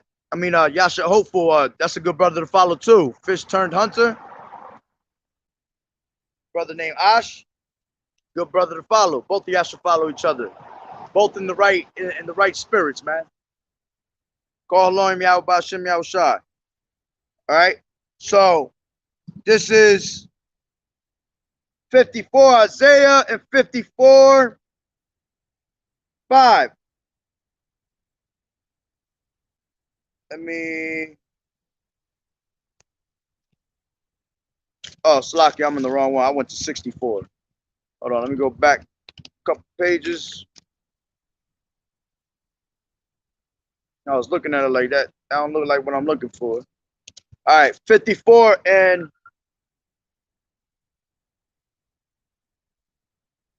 right here. 54 and 5. It says, for thy maker, Isaiah 54 and 5. And it says, for thy maker is thine husband. You see? Yahweh B'Hashem Yahushua is our husband. Okay? It says, for thy maker is thy husband, The Lord Yahweh Ba'ashem Yahushua of hosts is his name, and thy Redeemer is the Holy One of Israel. The power of the whole earth shall be called. For the Lord Yahweh has called thee as a woman forsaken. Woo! Woo! That's right. That's right, boy. If you understood and didn't speak no Spanish and would understand English, you know what I'm talking about, boy. But you just saying woo with a bag and don't know what the hell's going on. Word. Yeah, I love these scriptures, man. It's a beautiful thing to know these scriptures, man. All right? Because you just, hey, us being in the scriptures all the time, just edify ourselves every single day. Sometimes we might not edify anybody for the day. We edified ourselves, you know? Okay? It's amazing. Let me read that again. Isaiah 54:5. For thy maker is thine husband. The Lord Yahweh of hosts is his name. And thy Redeemer, the Holy One of Israel. All right, yeah, Yahushua. Okay? And the power of the whole earth shall be, and the power of the whole earth shall he be called. Okay? For the Lord Yahweh has called thee as a woman forsaken. Woo! And grieved in spirit, and the wife of youth, when thou was refused, saith Yahweh Ba'ashem Yahushua. Yeah, because he refused us, man. He casted us away. Which I'm about to go into that in Hosea. How we played the harlot. All right? Let me get Ephesians 5:27.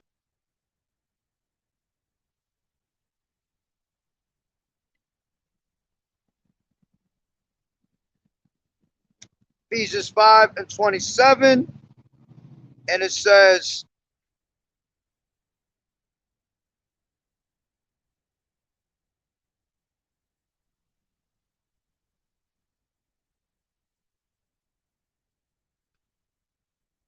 I started 26, and it says that he might sanctify and cleanse it with the washing of the word by the word. Yeah, because that's the true baptism. All right, the true baptism is this knowledge right here. Not going out there and getting dipped in the water, in the bathtub, you know, none of that with you playing with toys, getting yourself dipped underwater, coming back up, talk about I'm clean with some dirty ass water. All right. That's not the true baptism. The true baptism is this truth, this word. All right. It tells you in the scriptures, I think it's like Psalms 119. It says, how should a young man cleanse his own way? By taking heed of this word, by the washing of this word. All right. Then it tells you right here that he may sanctify and cleanse it with the washing of water by the word. All right. That's why it also tells you in the scriptures, now ye are clean through the word. All right. Through Yahushua, because the word was Yahushua. It tells you that in John 1:1. All right. For those that could receive it. Okay. Devils, bro.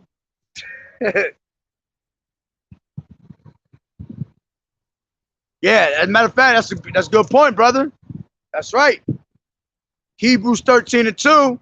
Be not forgetful to entertain strangers, for thereby some have entertained angels unaware. Yeah, because some of these people out here might be an angel, man.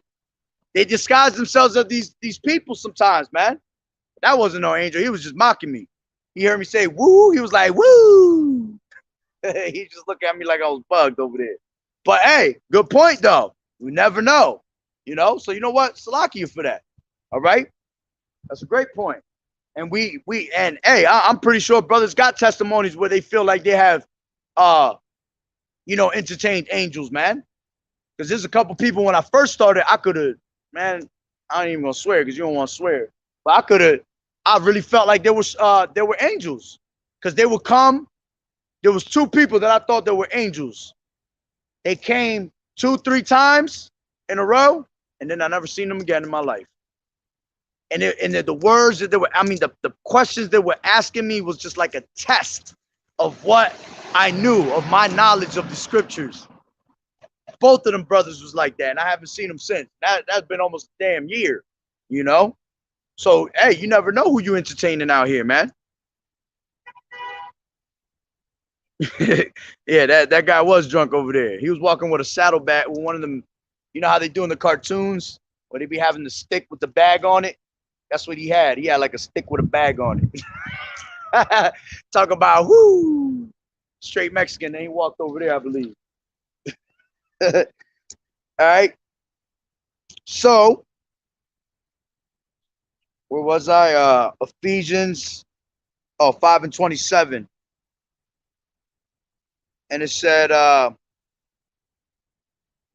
Con 26, that he might sanctify and cleanse it with the washing of water by the word, that he might present it to himself a glorious church, not having spot or wrinkle or any such thing, but that it should be holy and without blemish.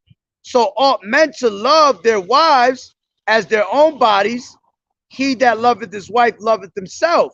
All right, but the point was that we, you know, in this truth, man, all right, preparing ourselves for this marriage. That's what we're preparing ourselves to be, that perfect sacrifice. All right, without wrinkle, spot, blemish. All right, we're not gonna be made blameless in that day. You know, you want to walk holy in all holy conversation. Okay, we are holy, so we gotta walk holy. All right. So I tell you that in Deuteronomy 7:6, that we are a holy nation, man. We are a holy people. Okay. So we got to act like it, man. We got to set an example for all these people out here. Look, this devil over there watching me from a distance. He about to turn back around. The same one that just came by and just said some shit in some Yiddish. And he about to come back over here and fuck around. These devils, man, they funny as hell. All right. So, Ezekiel 16:38. Actually, you know what? Let me stop. Let me hold off on 16. Because 16 is a serious chapter. That whole chapter 16 also explains how we was playing the harlot, how we considered as a woman to Yahweh B'Shem Yahushai. So before I go into that, let me go into Hosea. All right, 1 and 2. Both chapters. I'm gonna try to go through them kind of quick. All right. Yeah, we're reaching the two hour mark. I think I got like, I don't even know how many hours I got left. I got like, I think like 3 hours left. These devils giving me time limits, you know, per month, 20 hours for StreamYard. I'm about to just buy that monthly. All right. So this is Hosea chapter 1 and 1. And it says, the word of the Lord that came unto Hosea, the son of Beeri, I guess you would say, Beeri, in the days of Uzziah,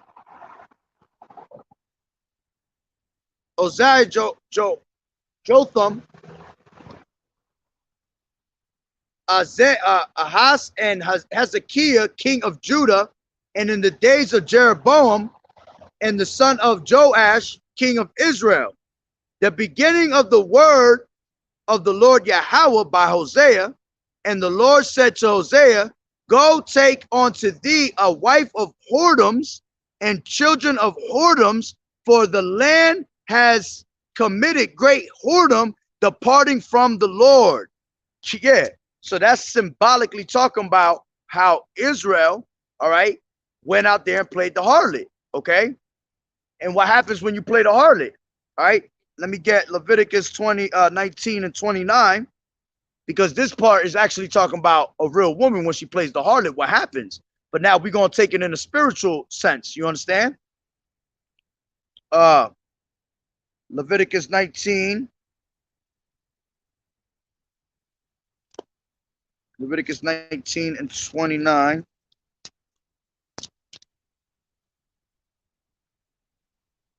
Leviticus 19 and 29 says, do not prostitute thy daughter to cause her to be a whore, lest the land fall to whoredom and the land become full of wickedness. All right. The point that I want to get out of there, that is lest the land fall to whoredom and the land become full of wickedness. And that's what happened to our people. We took on whoredom, man. We played the harlot, so our land became defiled, man. Our land became polluted. That's why our land is polluted now. That's why it tells you that in 2nd Ezra 15 and 4 or 5, around there. It says because evil has exceedingly polluted the whole entire land, man. That's why Yahweh Ba'ashem Yahushua coming with the plagues, death, famine, destruction, all right? All those plagues coming to life, man. Why? Because we want to go out there and play the harlot, man, all right? We're committing whoredom, all right? So it says, this is 3, Hosea 1 and 3. So he went and took Gomer, the daughter of the Bliam, which conceived and bare him a son. And the Lord said unto him, call his name Jezreel. Jezreel. For yet a little while, and I will avenge the blood of Jezreel upon the house of Jehu, and will cause to seize the kingdom of the house of Israel.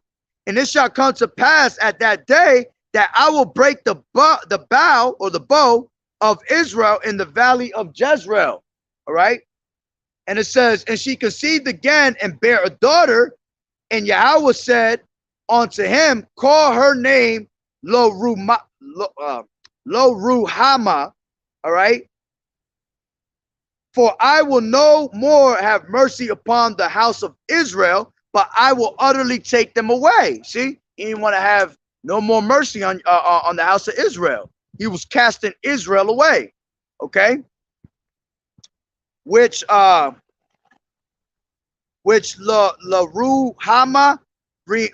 represent, it means not having obtained mercy. That's what that name represents. And that's how you know names. See, names are important, man, because back in those days, names came out for a reason. Names represented something.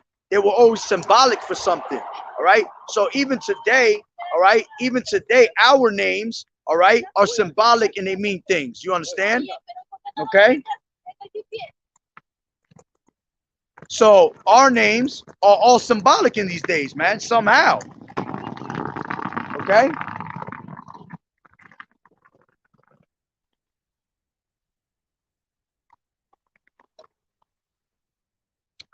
So it says,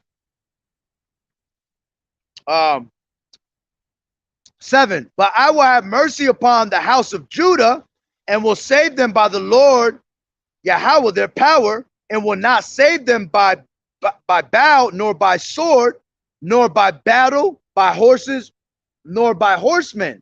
All right.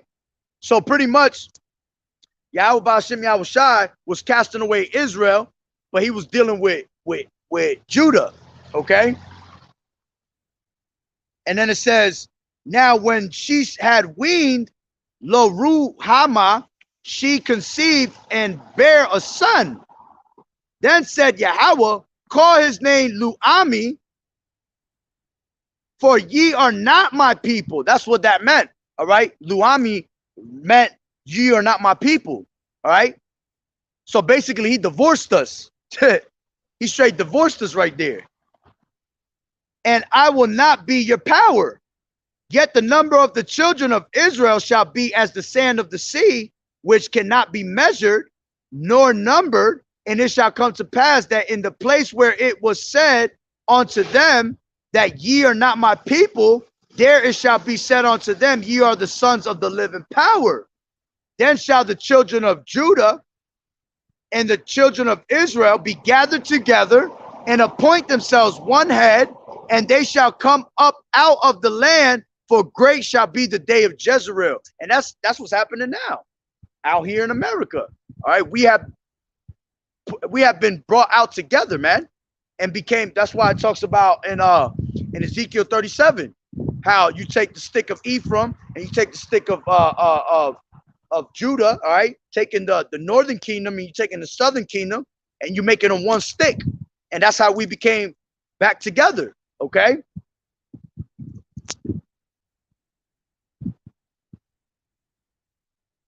Okay. And it says, this is 2. Matter of fact, let me get into let me go into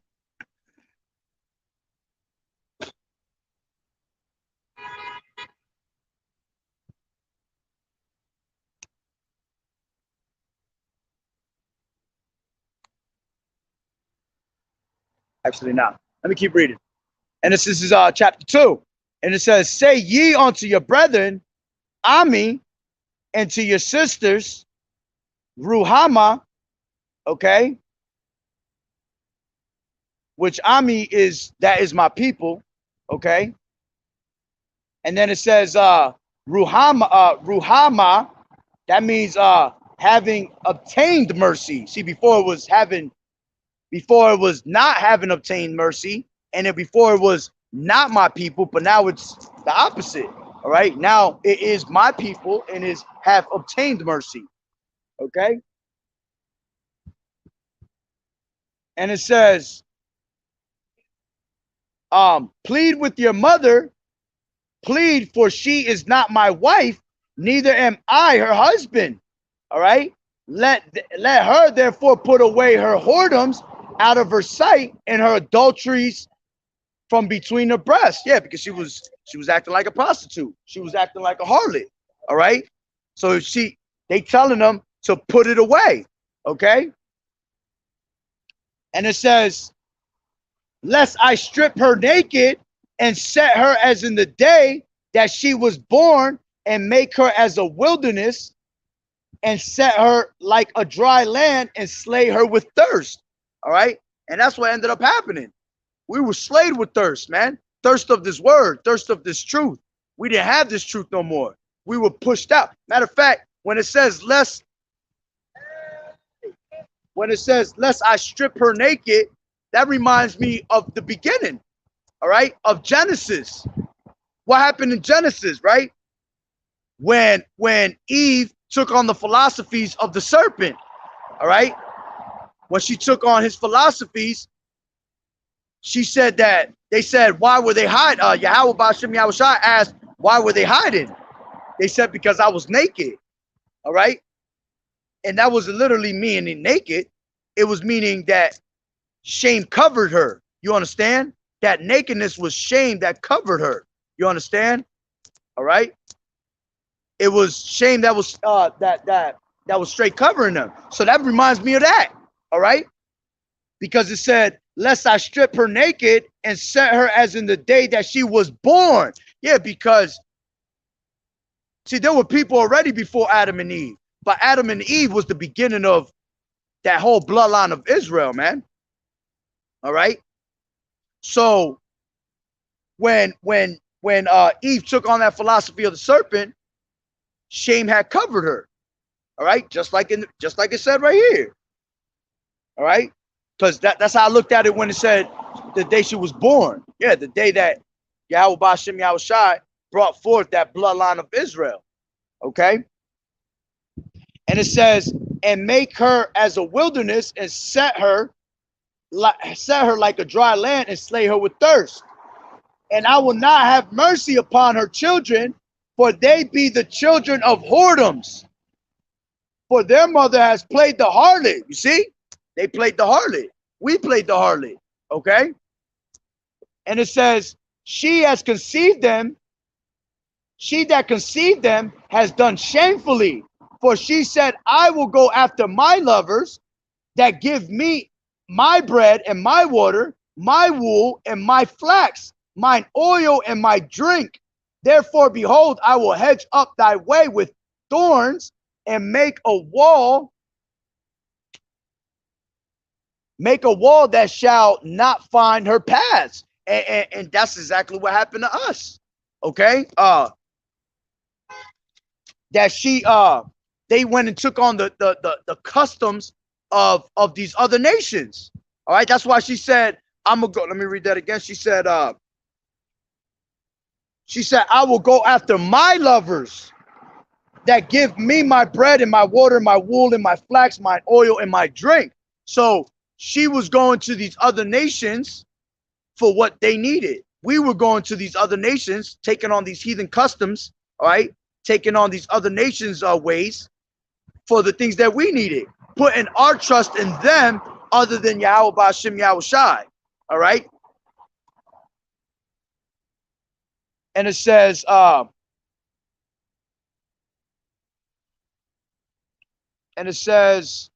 Salakia. Oh yeah, other side. And it says, and she shall follow after her lovers, and she shall not overtake them. Okay? And she shall seek them, but shall not find them. Then shall she say, I will go and return to my first husband, for then was it better with me than now. And it's funny because that's how you know Yahweh Ba'ashem Yahushai is a mercy, is a power of mercy, man, upon Israel.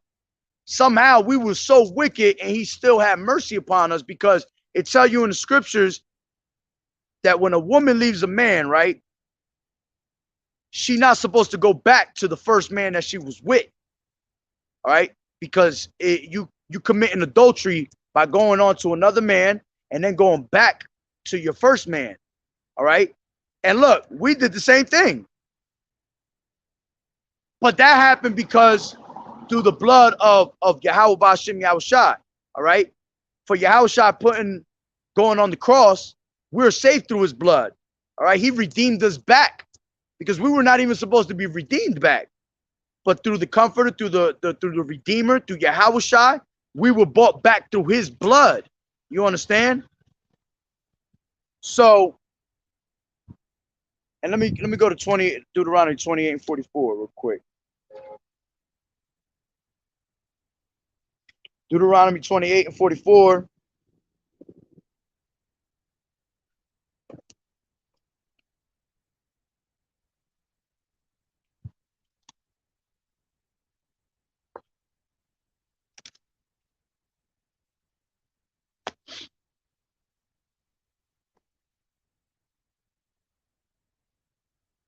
It says, he shall lend. All right, this is one of the curses. I'm going to start at 43.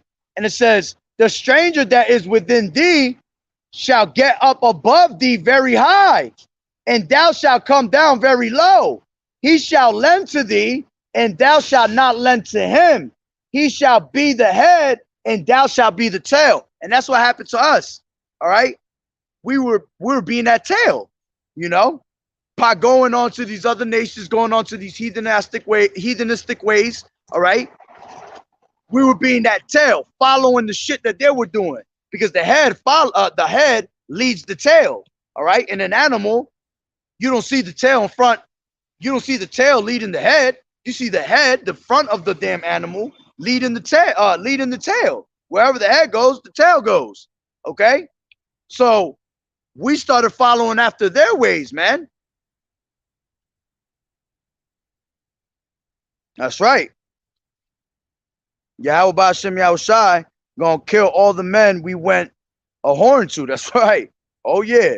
We can't wait for that day. All right. It's gonna be beautiful when they wake up in slavery.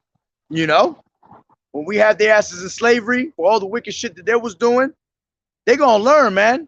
They're gonna learn. And you know what? It's crazy because once again, it goes to show you the mercy that Yahweh Ba'ashem Yahushai has, man. That's why he said, I will have compassion. I will have mercy on who I have mercy on. I will have compassion on who I have compassion on. All right. Because even after 1,000 years, these nations are going to go back to their rightful lands, man. And they're going to be living good after that. The only one that's going to be disintegrated out here is going to be the so-called white man. That nigga got to go. he done. All right. He ain't never going to exist away. He gonna perish like his own dung, like the scriptures say, you know? So it says 7. It says, for she, this is 2 and 7, Hosea, and she shall follow after her lovers, but she shall not overtake them, and shall seek them, but shall not find them. Then shall she say, I will go and return to my first husband, for then was it better with me than now. For she did not know that I gave her corn and wine and oil, and multiplied her silver and gold, which they prepared for Baal. Yeah, because Yahweh Ba'Shem Yahushua was giving them all that, man. And Israel didn't even realize that. They thought it was just coming from these other heathens, man. Coming from the gods of these other heathens, which they were worshiping on Baal, all right? Balaam. And it says, therefore will I return and take away my corn in the time thereof, and my wine in the season thereof, and will recover my wool and my flax given to cover her nakedness. And now will I discover her lewdness in the sight of her lovers, and none shall deliver her out of mine hand. I will also cause all her mirth to cease, her feast days, her new moons, her Sabbaths, and all her solemn feasts. All right, which you know, they were catching more sin than mirth than anything, honestly.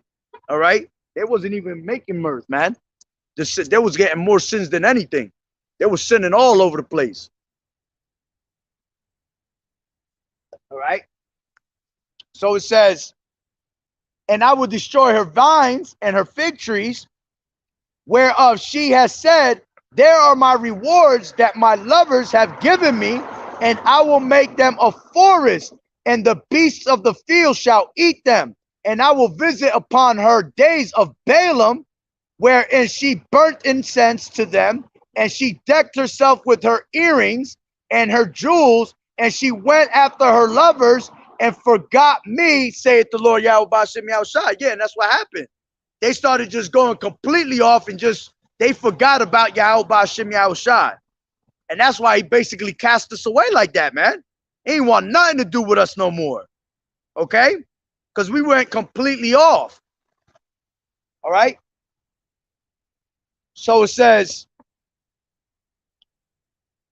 therefore this is 14. Therefore, behold, I will allure her and bring her into the wilderness and speak comfortably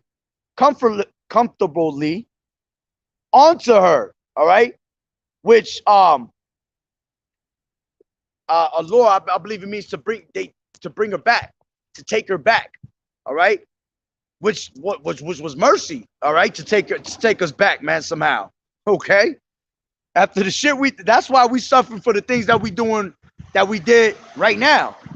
You know, that's why even us that are in the truth go through the tribulations we go through, because we still got to pay for the things that we did, man. That's why Yahawashi died on the cross for his sins first, then our sins. He had to pay for the things that he did as Wisdom of Solomon, as King Solomon, all right? Because when he was King Solomon, he had 700 wives, 300 concubines, and then he started taking on the gods of his concubines, man, of his wives and all that shit. All right? Which he was also Adam, okay? He was Isaac, he was Melchizedek, all right? King Solomon, then Yahawashi. All right, so he had to pay for the sins that he did in his past life, man. Okay? And it says, therefore, behold, 14, 2 and 14, Hosea, therefore, behold, I will allure her and bring her into the wilderness and speak comfortably unto her. And I will give her vineyards from thence in the valley of Achor for a door of hope.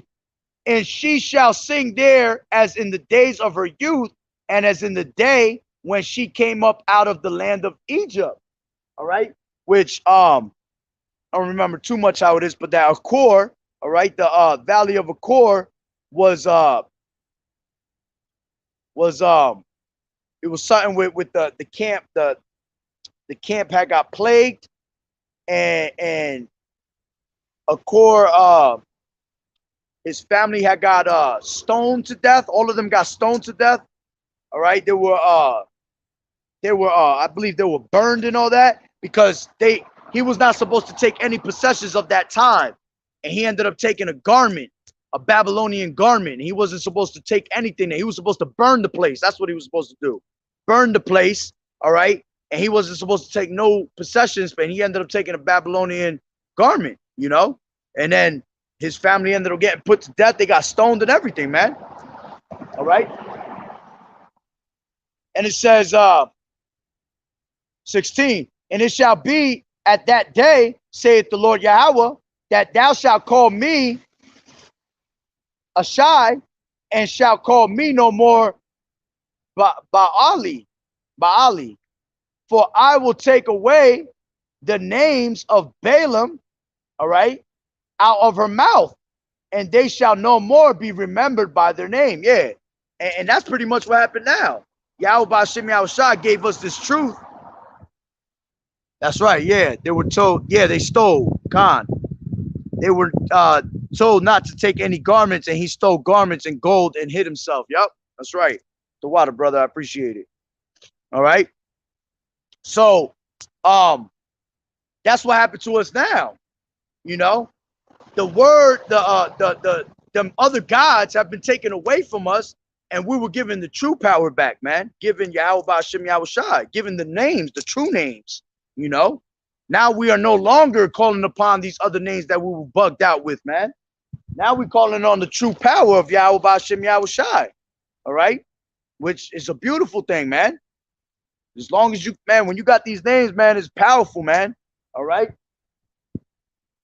And then it says 18, and in that day will I make a covenant for them with the beasts of the field and with the fowlers of heaven and with the creeping things of the ground. And I will break the bow and the sword and the battle out of earth, and will make them to lie down safely. And I will betroth thee unto me forever. Yeah, I will betroth thee unto me in righteousness and in judgment and in loving kindness and in mercies. Yeah, he gonna take us back. All right.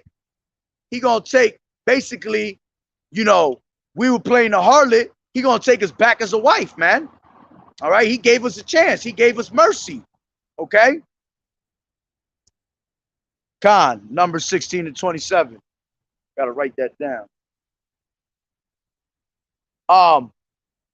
And it says, I will even betroth thee unto me in faithfulness, and thou shalt know the Lord Yahweh. Yeah, and that goes back into Baruch. In the land of captivity, they shall remember themselves, man. All right. And that's all through the spirit and power of Yahweh Ba'Shem Yahushua, that he actually gave us that chance to remember who we were. All right. And it's happening all over the four corners of the earth right now, because our people are scattered throughout the four corners of the earth. All right. The main people are here in America. But yeah, we got people scattered throughout the four corners of the earth. That's why you got people preaching, all right, under the name of Yahweh Ba'Shem Yahushua throughout the four corners of the earth. Man, you ain't one place that ain't got this truth, man. You find it everywhere. Every single place in the world, every country got somebody, all right, that's preaching this word, this truth. And a lot of people get caught up with confusion of faith and things like that. You know, Israel's like onto a speckled bird, man.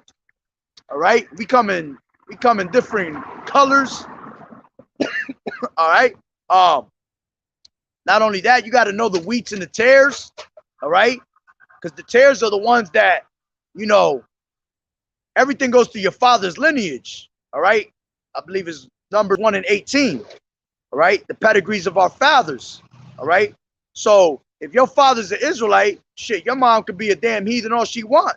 Your kids is going to be an Israelite. But if your father's an Edomite and your mother's a damn Israelite, you's a heathen. You's a tear, you know? All right. So it says 21, and it shall come to pass in that day, I will hear, saith the Lord Yahweh, I will hear the heavens, and they shall hear the earth, and the earth shall hear the corn and the wine and the oil, and they shall hear Jezreel. And I will sow her unto me in the earth, and I will have mercy upon her that had not obtained mercy, and I will say to them which were not of my people, thou art my people, and they shall say, thou art my power. You see? So Yahweh Ba'Shem Yahushua gonna take us back with mercy, man. And that's what we all doing right now. You know, Lord willing, we are of those men. All right, we part of the elect. We part of that number. mercy is being showed on to us, man. All right. And we're preparing ourselves for that marriage. That's why we have to be, that's why we gotta be on point, man. Because we went off so bad that if we even try to go off again, man, Yahweh Hashem Yahushua throw your ass out real quick, man. He done it before, it ain't nothing for him to do it again. All right. So now let me get into real quick Ezekiel 16. I pretty much ended on that, you know. Where we at? 2 hours and a half.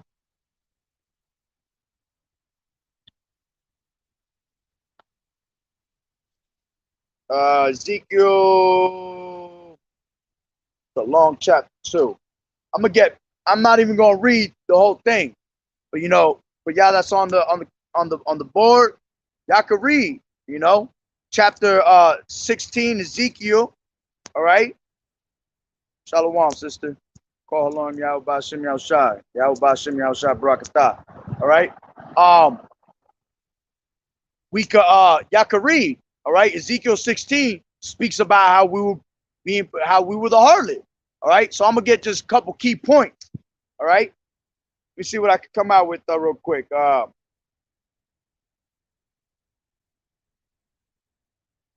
me 1 second.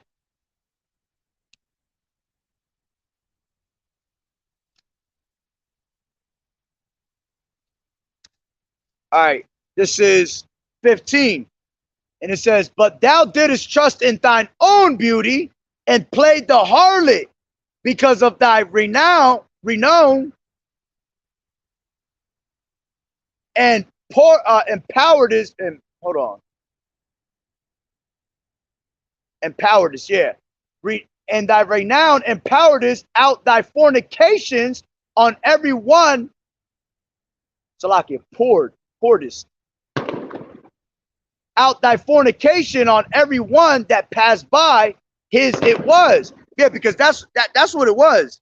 We started with that spiritual fornication. All right.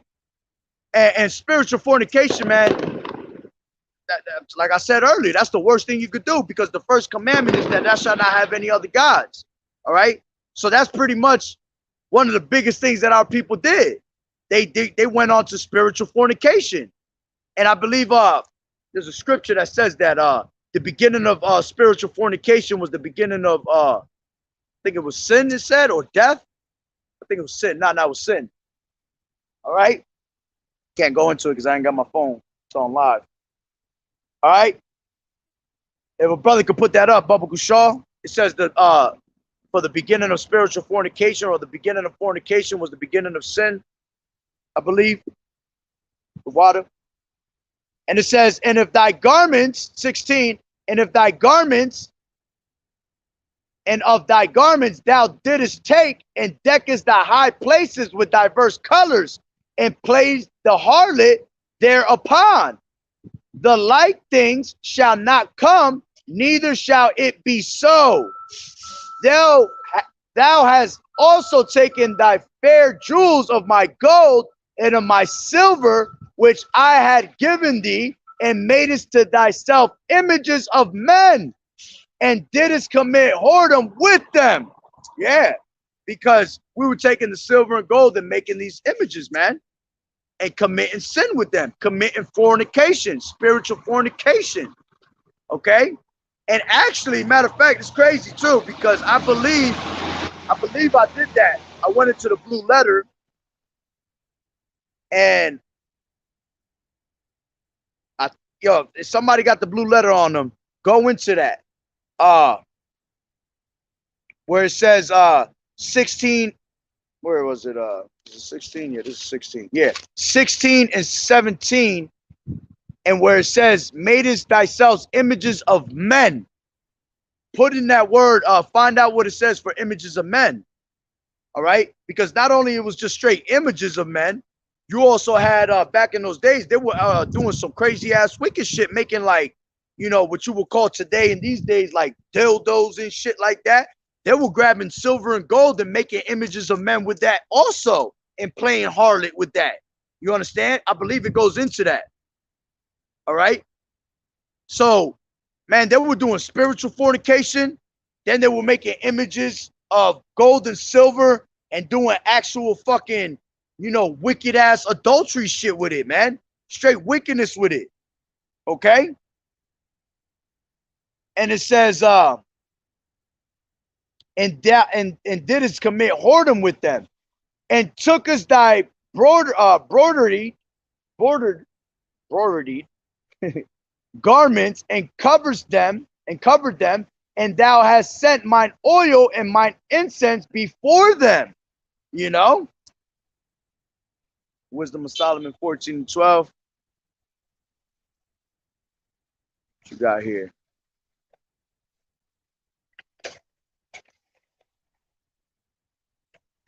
Okay, I see. Okay. Let me see something real quick.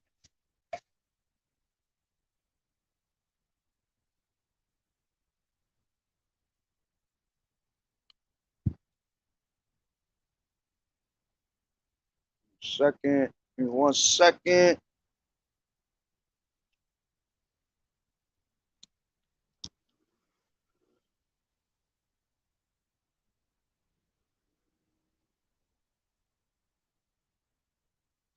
Oh, man. 1 second. Trying to see something.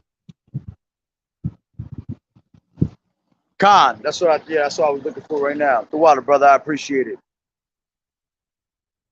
Yahweh Bashem, Yahweh Shai Barakatah. This is Wisdom of Solomon 14:12. And it says, for the devising of idols was the beginning of spiritual fornication, and the intervention of them, the corruption of life. See? Because, hey, man, that's when shit really got serious, when they started doing all that. All right? They started worshiping on other gods, man. That was corruption of life right there. All right? Which it all started with pretty much Eve in the beginning. All right, taking on the philosophy of the serpent, Esau.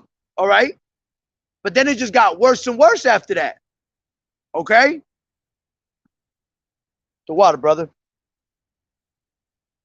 So now let's go to Ezekiel and Ezekiel 16 and 32. But as a wife that committeth adultery, which taketh strangers instead of her husband. See, we were going to these other heathen nations, and instead of going to Yahweh Bashem Yahweh Shai. All right, let me read that again. But as a wife, yeah, because we considered as a woman, all right, that committeth adultery, all right, playing a harlot, which taketh strangers instead of her husband. Yeah, we were sleeping with these other nations, man, taking on their philosophies instead of going to our husband, Yahweh Bashem Yahweh Shai, man. All right. And it says, they give gifts to all whores, but thou givest thy gifts to all thy lovers. And hirest, and I guess that's, yeah. And hirest them, that they may come unto thee on every side for thy whoredom. And the contrary is in thee from the other women in thy whoredoms, whereas none follow thee to commit whoredoms, and in that thou givest a reward, and no reward is given unto thee. Therefore thou art contrary. All right. And then it says after that, wherefore, O harlot, hear the word of the Lord Yahweh Bashem Yahweh Shai. So that goes more proof to show you that we are Yahweh Bashem Yahweh Shai's woman, man. All right. And that he is the husbandman. Okay. Now let me go into what else I got here. This is a long chapter.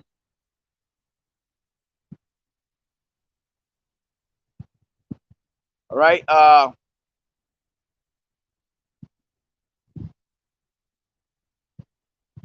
This is 16 and 59. And it says, For thus saith the Lord Yahawashi, Yahweh Ba'ashem Yahushai, I will even deal with thee as thou hast done, which has despised the oath and breaking the covenant. Nevertheless, I remember my covenant with thee in the days of thy youth, and I will establish unto thee an everlasting covenant. Then thou shalt remember thy ways and be ashamed. And that's what's happened now. When we remember what we were doing, we were ashamed. Each and one of us was out here ashamed, man, on a whole nother level. That's why we moved the way we moved, because we feared Yahweh Ba'ashem Yahushai. That's why I tell you in the scriptures, for through the fear of the Lord, we persuade men. And when we found out the shit that we were really doing, man, we all feared Yahweh Ba'ashem Yahushai right on the spot. That shit did not sit in our body right, man. That ain't sit in our spirit right. And we woke up ashamed, you know, and we still ashamed for the things that we do. That's why we give diligence in coming out here on these highways and byways to make our election and calling sure. That's why we come out here and preach, like it tells you in this Ezekiel 3:17, all right, 18 and 19, that if you don't come out here and warn the wicked, you're gonna be put to death with them, man. Because we got to get the blood off our hands, because we were so fucking wicked that that's the only choice we got, is to get the blood off our hands, man. If you don't get the blood off your hands, you just as good as dead out here. You just as good as these 2/3, man. Okay? So we woke up ashamed in this truth, like, damn, yo, this whole time I've been fucking up. And we really thought that we had some knowledge. We thought that we was good people. Hell no. When you really realize the scriptures, what they say, you like, oh man, I was way off, man. Hella off. And it's crazy because it tells you in the scriptures that we've been around the scriptures since our youth. And each and one of us were around these scriptures since we were kids, man. We just had a bunch of devils teaching this shit to us. So we didn't understand it. But through the spirit and power of Yahweh Ba'ashem Yahushai, all right, through Ezekiel the 37th chapter, okay, through the reincarnation of John the Baptist, giving us Abba Bivens, all right, we were awoken into this truth, all right. Ezekiel 37, all right, we had got breath of life put on us. We got the skin put back up on us, man. We were in the valley of the dry bones, man. We were spiritually dead. That's why it tells you in Proverbs, he that wandereth out of the way of understanding will remain in the congregation of the dead, all right. And that's what we were doing before this, man. We were just wandering around here dead as hell, man. We didn't have a clue what was going on. That's why it tells you in Revelations 8 and 11 and 8, all right, it tells you that their dead bodies shall lie in the great city, which that's meaning America, which is spiritually called Sodom and Egypt, okay? Not meaning that we were really literally dead bodies everywhere, but we were spiritually dead, man, okay? Why we were spiritually dead? Because we took on spiritual fornication. So it made us spiritually dead. Plus, Yahweh Ba'ashem Yahushai casted us away. So he put a huge stumbling block on our people, man. But now he's been waking us up. Call Elohim Yahweh Ba'ashem Yahushai for giving us this light, man, and not leaving us in the darkness anymore, man. It's the best feeling in the world to know that you can possibly be saved. Because you got to be humble, all right? You gotta show meekness, man. All right? We are all prisoners of hope, okay? That's what faith is. Faith is the substance of things hoped for and the evidence of things not seen. All right, so we're hoping to be saved out here, man. We're hoping that Yahweh Ba'ashem Yahushai will give us mercy and we be saved, okay? So, back to Ezekiel 16. I'll start at 60 again. Nevertheless, I remembered my covenant with thee in the days of thy youth, and I will establish unto thee an everlasting covenant. Yeah, and that's what basically saved us, man. That he had made a covenant that was passed on from Abraham, all right, to Isaac, onto Jacob, okay? Because it tells you on Titus 1 and 2, okay, that Yahweh Ba'ashem Yahushai cannot lie. All right. Matter of fact, let me get that real quick. Titus 1 and 2.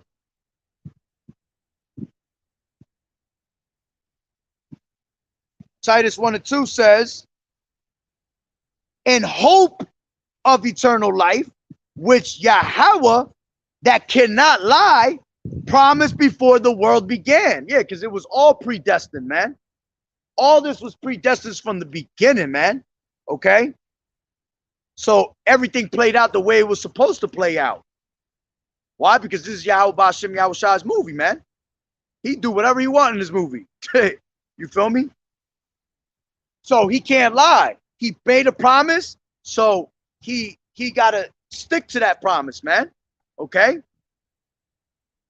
So it says 60, nevertheless, I will remember my covenant with thee in the days of thy youth, and I will establish unto thee an everlasting covenant. Then thou shalt remember thy ways and be ashamed when thou shalt receive thy sisters, thine elder and thy younger, and I will give them unto thee for daughters, but not by thy covenant. And I will establish my covenant with thee, and thou shalt know that I am the Lord Yahweh.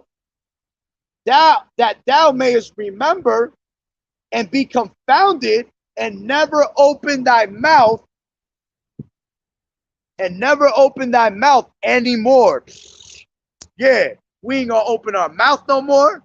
We ain't gonna be, man, I'm gonna say it like this. We ain't gonna open our mouth like a whore do. A whore open her mouth to everything. Put everything in her mouth. We ain't never gonna open our mouth again. Why? Because we learned from what we did. That's why when we pray, sometimes we pray and we say to ourselves, Yahweh Ba'Shem Yahushai, how long would you be mad at us, man? Because we want to be delivered out of here already, man. We want to get up out of here. Woo, we dying to get up out of here. All right? But patience means suffering, so we got to be patient in this truth. Okay? That's all part of the suffering. You were called into this ministry to suffer, men and women. All right? It ain't just the men. The women get the same treatment as us. Women that believe they got to go through the same things that we go through, man. Okay? You're going to be tried in the fire just like us. Okay? But we never going to open our mouth again. All right? We never going to talk back to Yahweh Ba'Shem Yahushai. All right? We never going to question his authority. You understand? And we learn from that. That's why we silent to everything now. We just doing what we supposed to, what we were commanded to do. Okay? And it says,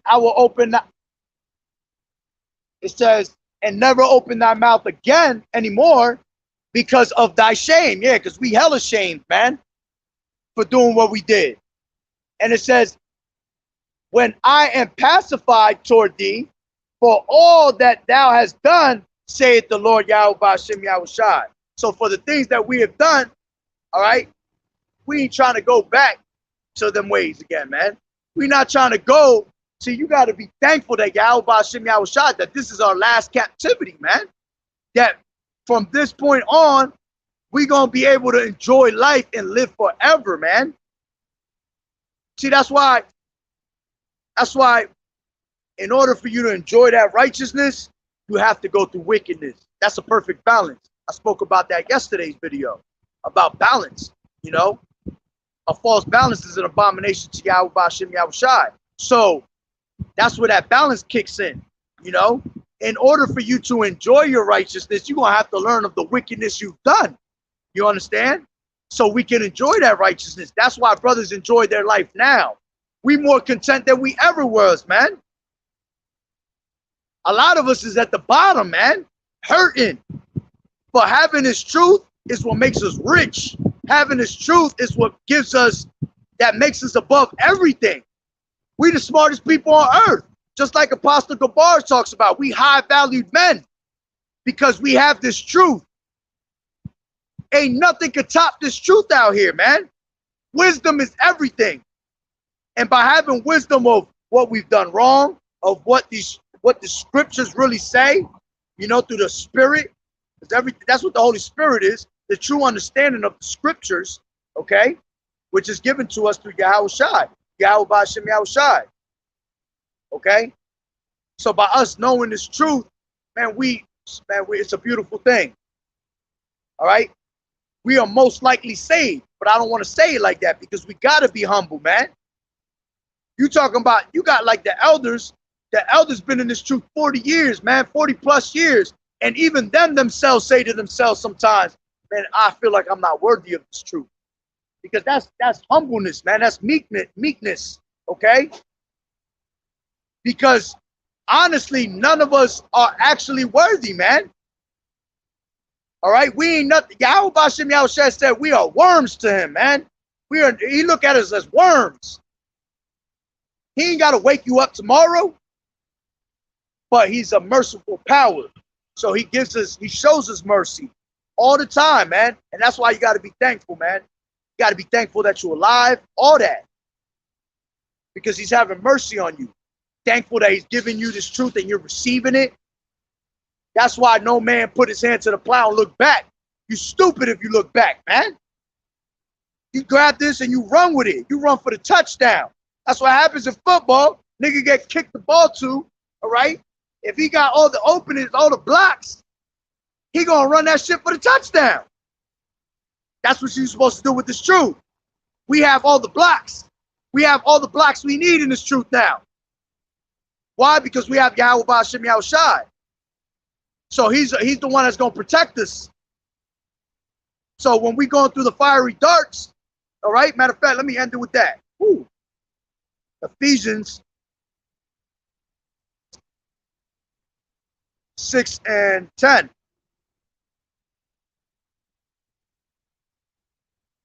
Ephesians 6 and 10, and it says, finally, my brethren, be strong in the Lord Yahushua in the power of his might. Put on the whole armor of Yahweh, that ye may be able to stand against the wiles of the devil. For we wrestle not against flesh and blood, but against principalities, against powers, against the rulers of the darkness of this world, against spiritual wickedness in high places. Yeah, we deal with these damn elites, all these witchcrafts, all these sorceries, all right? All these philosophies that we done fell into in the ancient times, man. We're still dealing with them today. Just upgraded, man. There's no new thing under the sun, like it tells you in Ecclesiastes 1 and 9. There's no new thing under the sun. Everything has happened before this time, man. Same thing. That's why they say history repeats itself, all right? Because it does. Everything always repeats itself, okay? Wherefore take unto you the whole armor of Yahweh, that ye may be able to withstand in the evil day, and having done all to stand. Stand therefore, having your loins girt about with truth, and having on the breastplate of righteousness, and your feet shod with the preparation of the gospel of peace. Above all, taking the shield of faith, wherewith ye shall be able to that ye shall be able to quench all the fiery darts of the wicked. All right? Why? Because we have all the blocks that we need. So you're able to withstand all the fiery darts of the wicked. When they come, all right, boom, you bang that off for you, man. Because you have Yahushua on your side, okay? Then it says, matter of fact, I'm going to end it with another one. The Spirit don't want to let me leave, all right?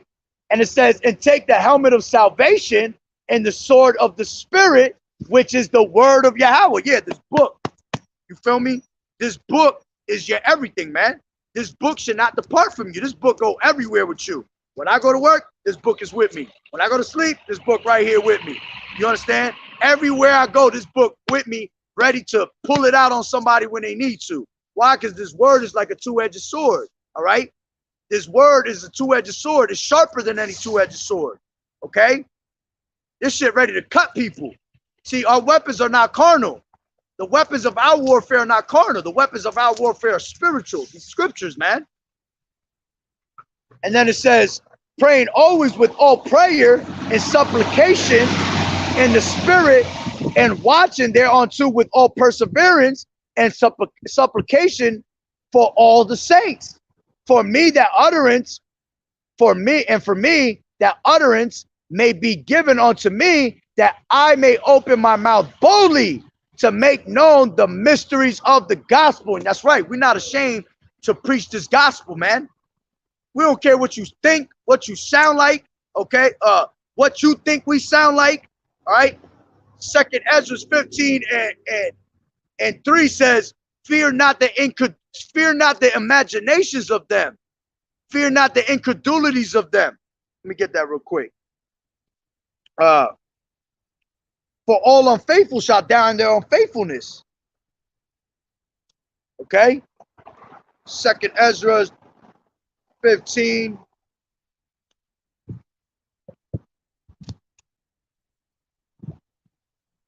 Second Ezra 15.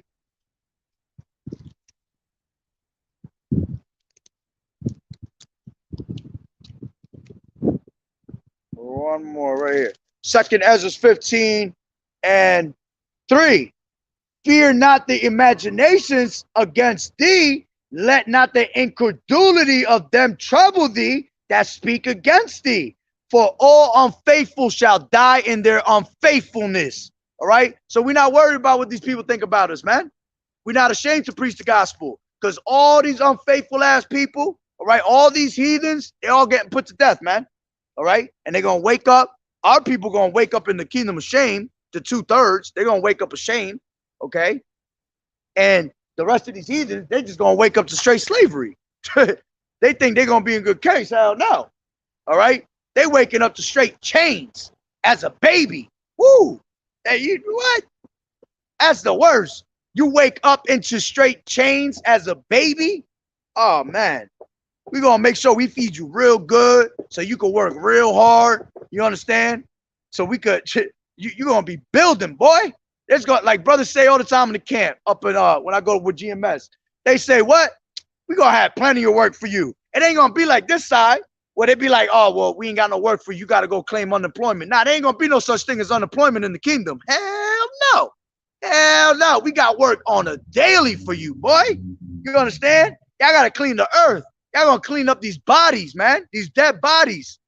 All right. Y'all going to build our kingdom. All right. Our kingdom is going to be built up with jewels. Okay. With gold. Our streets are going to be paved with gold. Yeah, that's a lot of work for y'all. So y'all, you know what?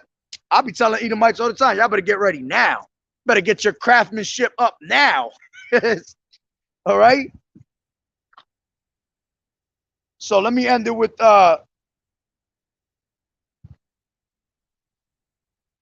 Matthew, what I want, 7.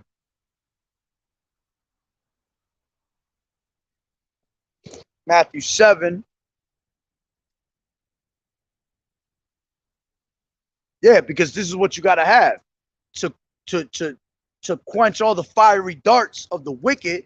You got to have that rock solid foundation. You got to have this truth, man. You got to have this, man. This is all you, this is what you bleed, man. All right. This is what you eat, sleep. Okay. What they say, eat, sleep, shit. This is what you got to do. You know, I don't even want to say shit. All right. But this is what you got to have. Eat, sleep. This is all you think about. Okay. With balance. Because you got to remember you and your flesh. So from time to time, you got to fall back. And when you fall back, you don't completely fall back. You go watch a video or something. You do your work the most you can, then go kick back and watch a video. All right. This is Matthew 7:24. Therefore, whosoever heareth these sayings of mine and does them, I will liken him unto a wise man, which built his house upon a rock. And rain descended, and the floods came, and the winds blew and beat upon that house, and it fell not, for it was founded upon a rock. That rock solid foundation. All right, because you have YAHAWAH'S, man. All right. You're gonna always cast your burdens and put your trust in YAHAWAH'S. And when you do that, you ain't got nothing to worry about, man. All right. Even if we got to go through death or something, you ain't got nothing to worry about. Because it ain't nothing for YAHAWAH'S that give you an ease death, man. It ain't nothing for him to just take your spirit before you're about to get maybe murked by one of these damn devils. Because some of us gonna die in this truth, man. Some of us gonna be martyrs. Some of us are gonna be beheaded. All right. But it ain't nothing for YAHAWAH'S to take your spirit just before it's about to happen and you die in ease, man. You don't feel a damn thing. But if you wicked, that's why I say in the scriptures, fear not the man that could kill the body, but fear him that could kill the body and the soul. Man, you ain't supposed to fear man. Man can only kill the body, all right? But Yahweh Ba'ashem Yahushua kill your body and your spirit. You understand? That's the worst. So it says, and everyone that heareth these sayings of mine and does them not shall be likened unto a foolish man, which built his house upon the sand, and the rain descended, and the floods came, and the winds blew, and beat upon that house, and it fell, and great was the fall of it. And it came to pass when Yahushua had ended these sayings, the people were astonished at his doctrine, for he taught them as having authority and not as the scribes. And that's why Yahushua was the greatest man ever, because Yahushua came with that work, man. He came with them words, okay? Even when I read these scriptures, I just be like, woo! It just gets in my spirit. It gets in my skin like, oh, man, I'll be feeling that, you know? So, man, that's why you got to hearken unto this word, okay? Why? Because Yahushua is the word. Yahushua come in the volume of the book, okay? But I'm going to end it on that note. Through the spirit and power of Yahweh Ba'ashem Yahushua, all right? Lord willing, Yahweh Ratazah, it was edifying for you brothers and sisters on the comment board, all right? The water for all the scriptures, all right? For keeping it going. And with that being said, Barakatah Yahweh, Barakatah Yahushua, Call Loyam, Yahweh, Ba'ashem, Yahushua, Ba'ashem, Rakakwadash. Double honors to the elders and apostles of Great Millstone who rule well. Blessings and salutations to the hopeful elect that scattered abroad. To the next time, Shalom, Shema, Yasharallah, Yahweh, Alahayanawa, Yahweh, Ahad. Shalom.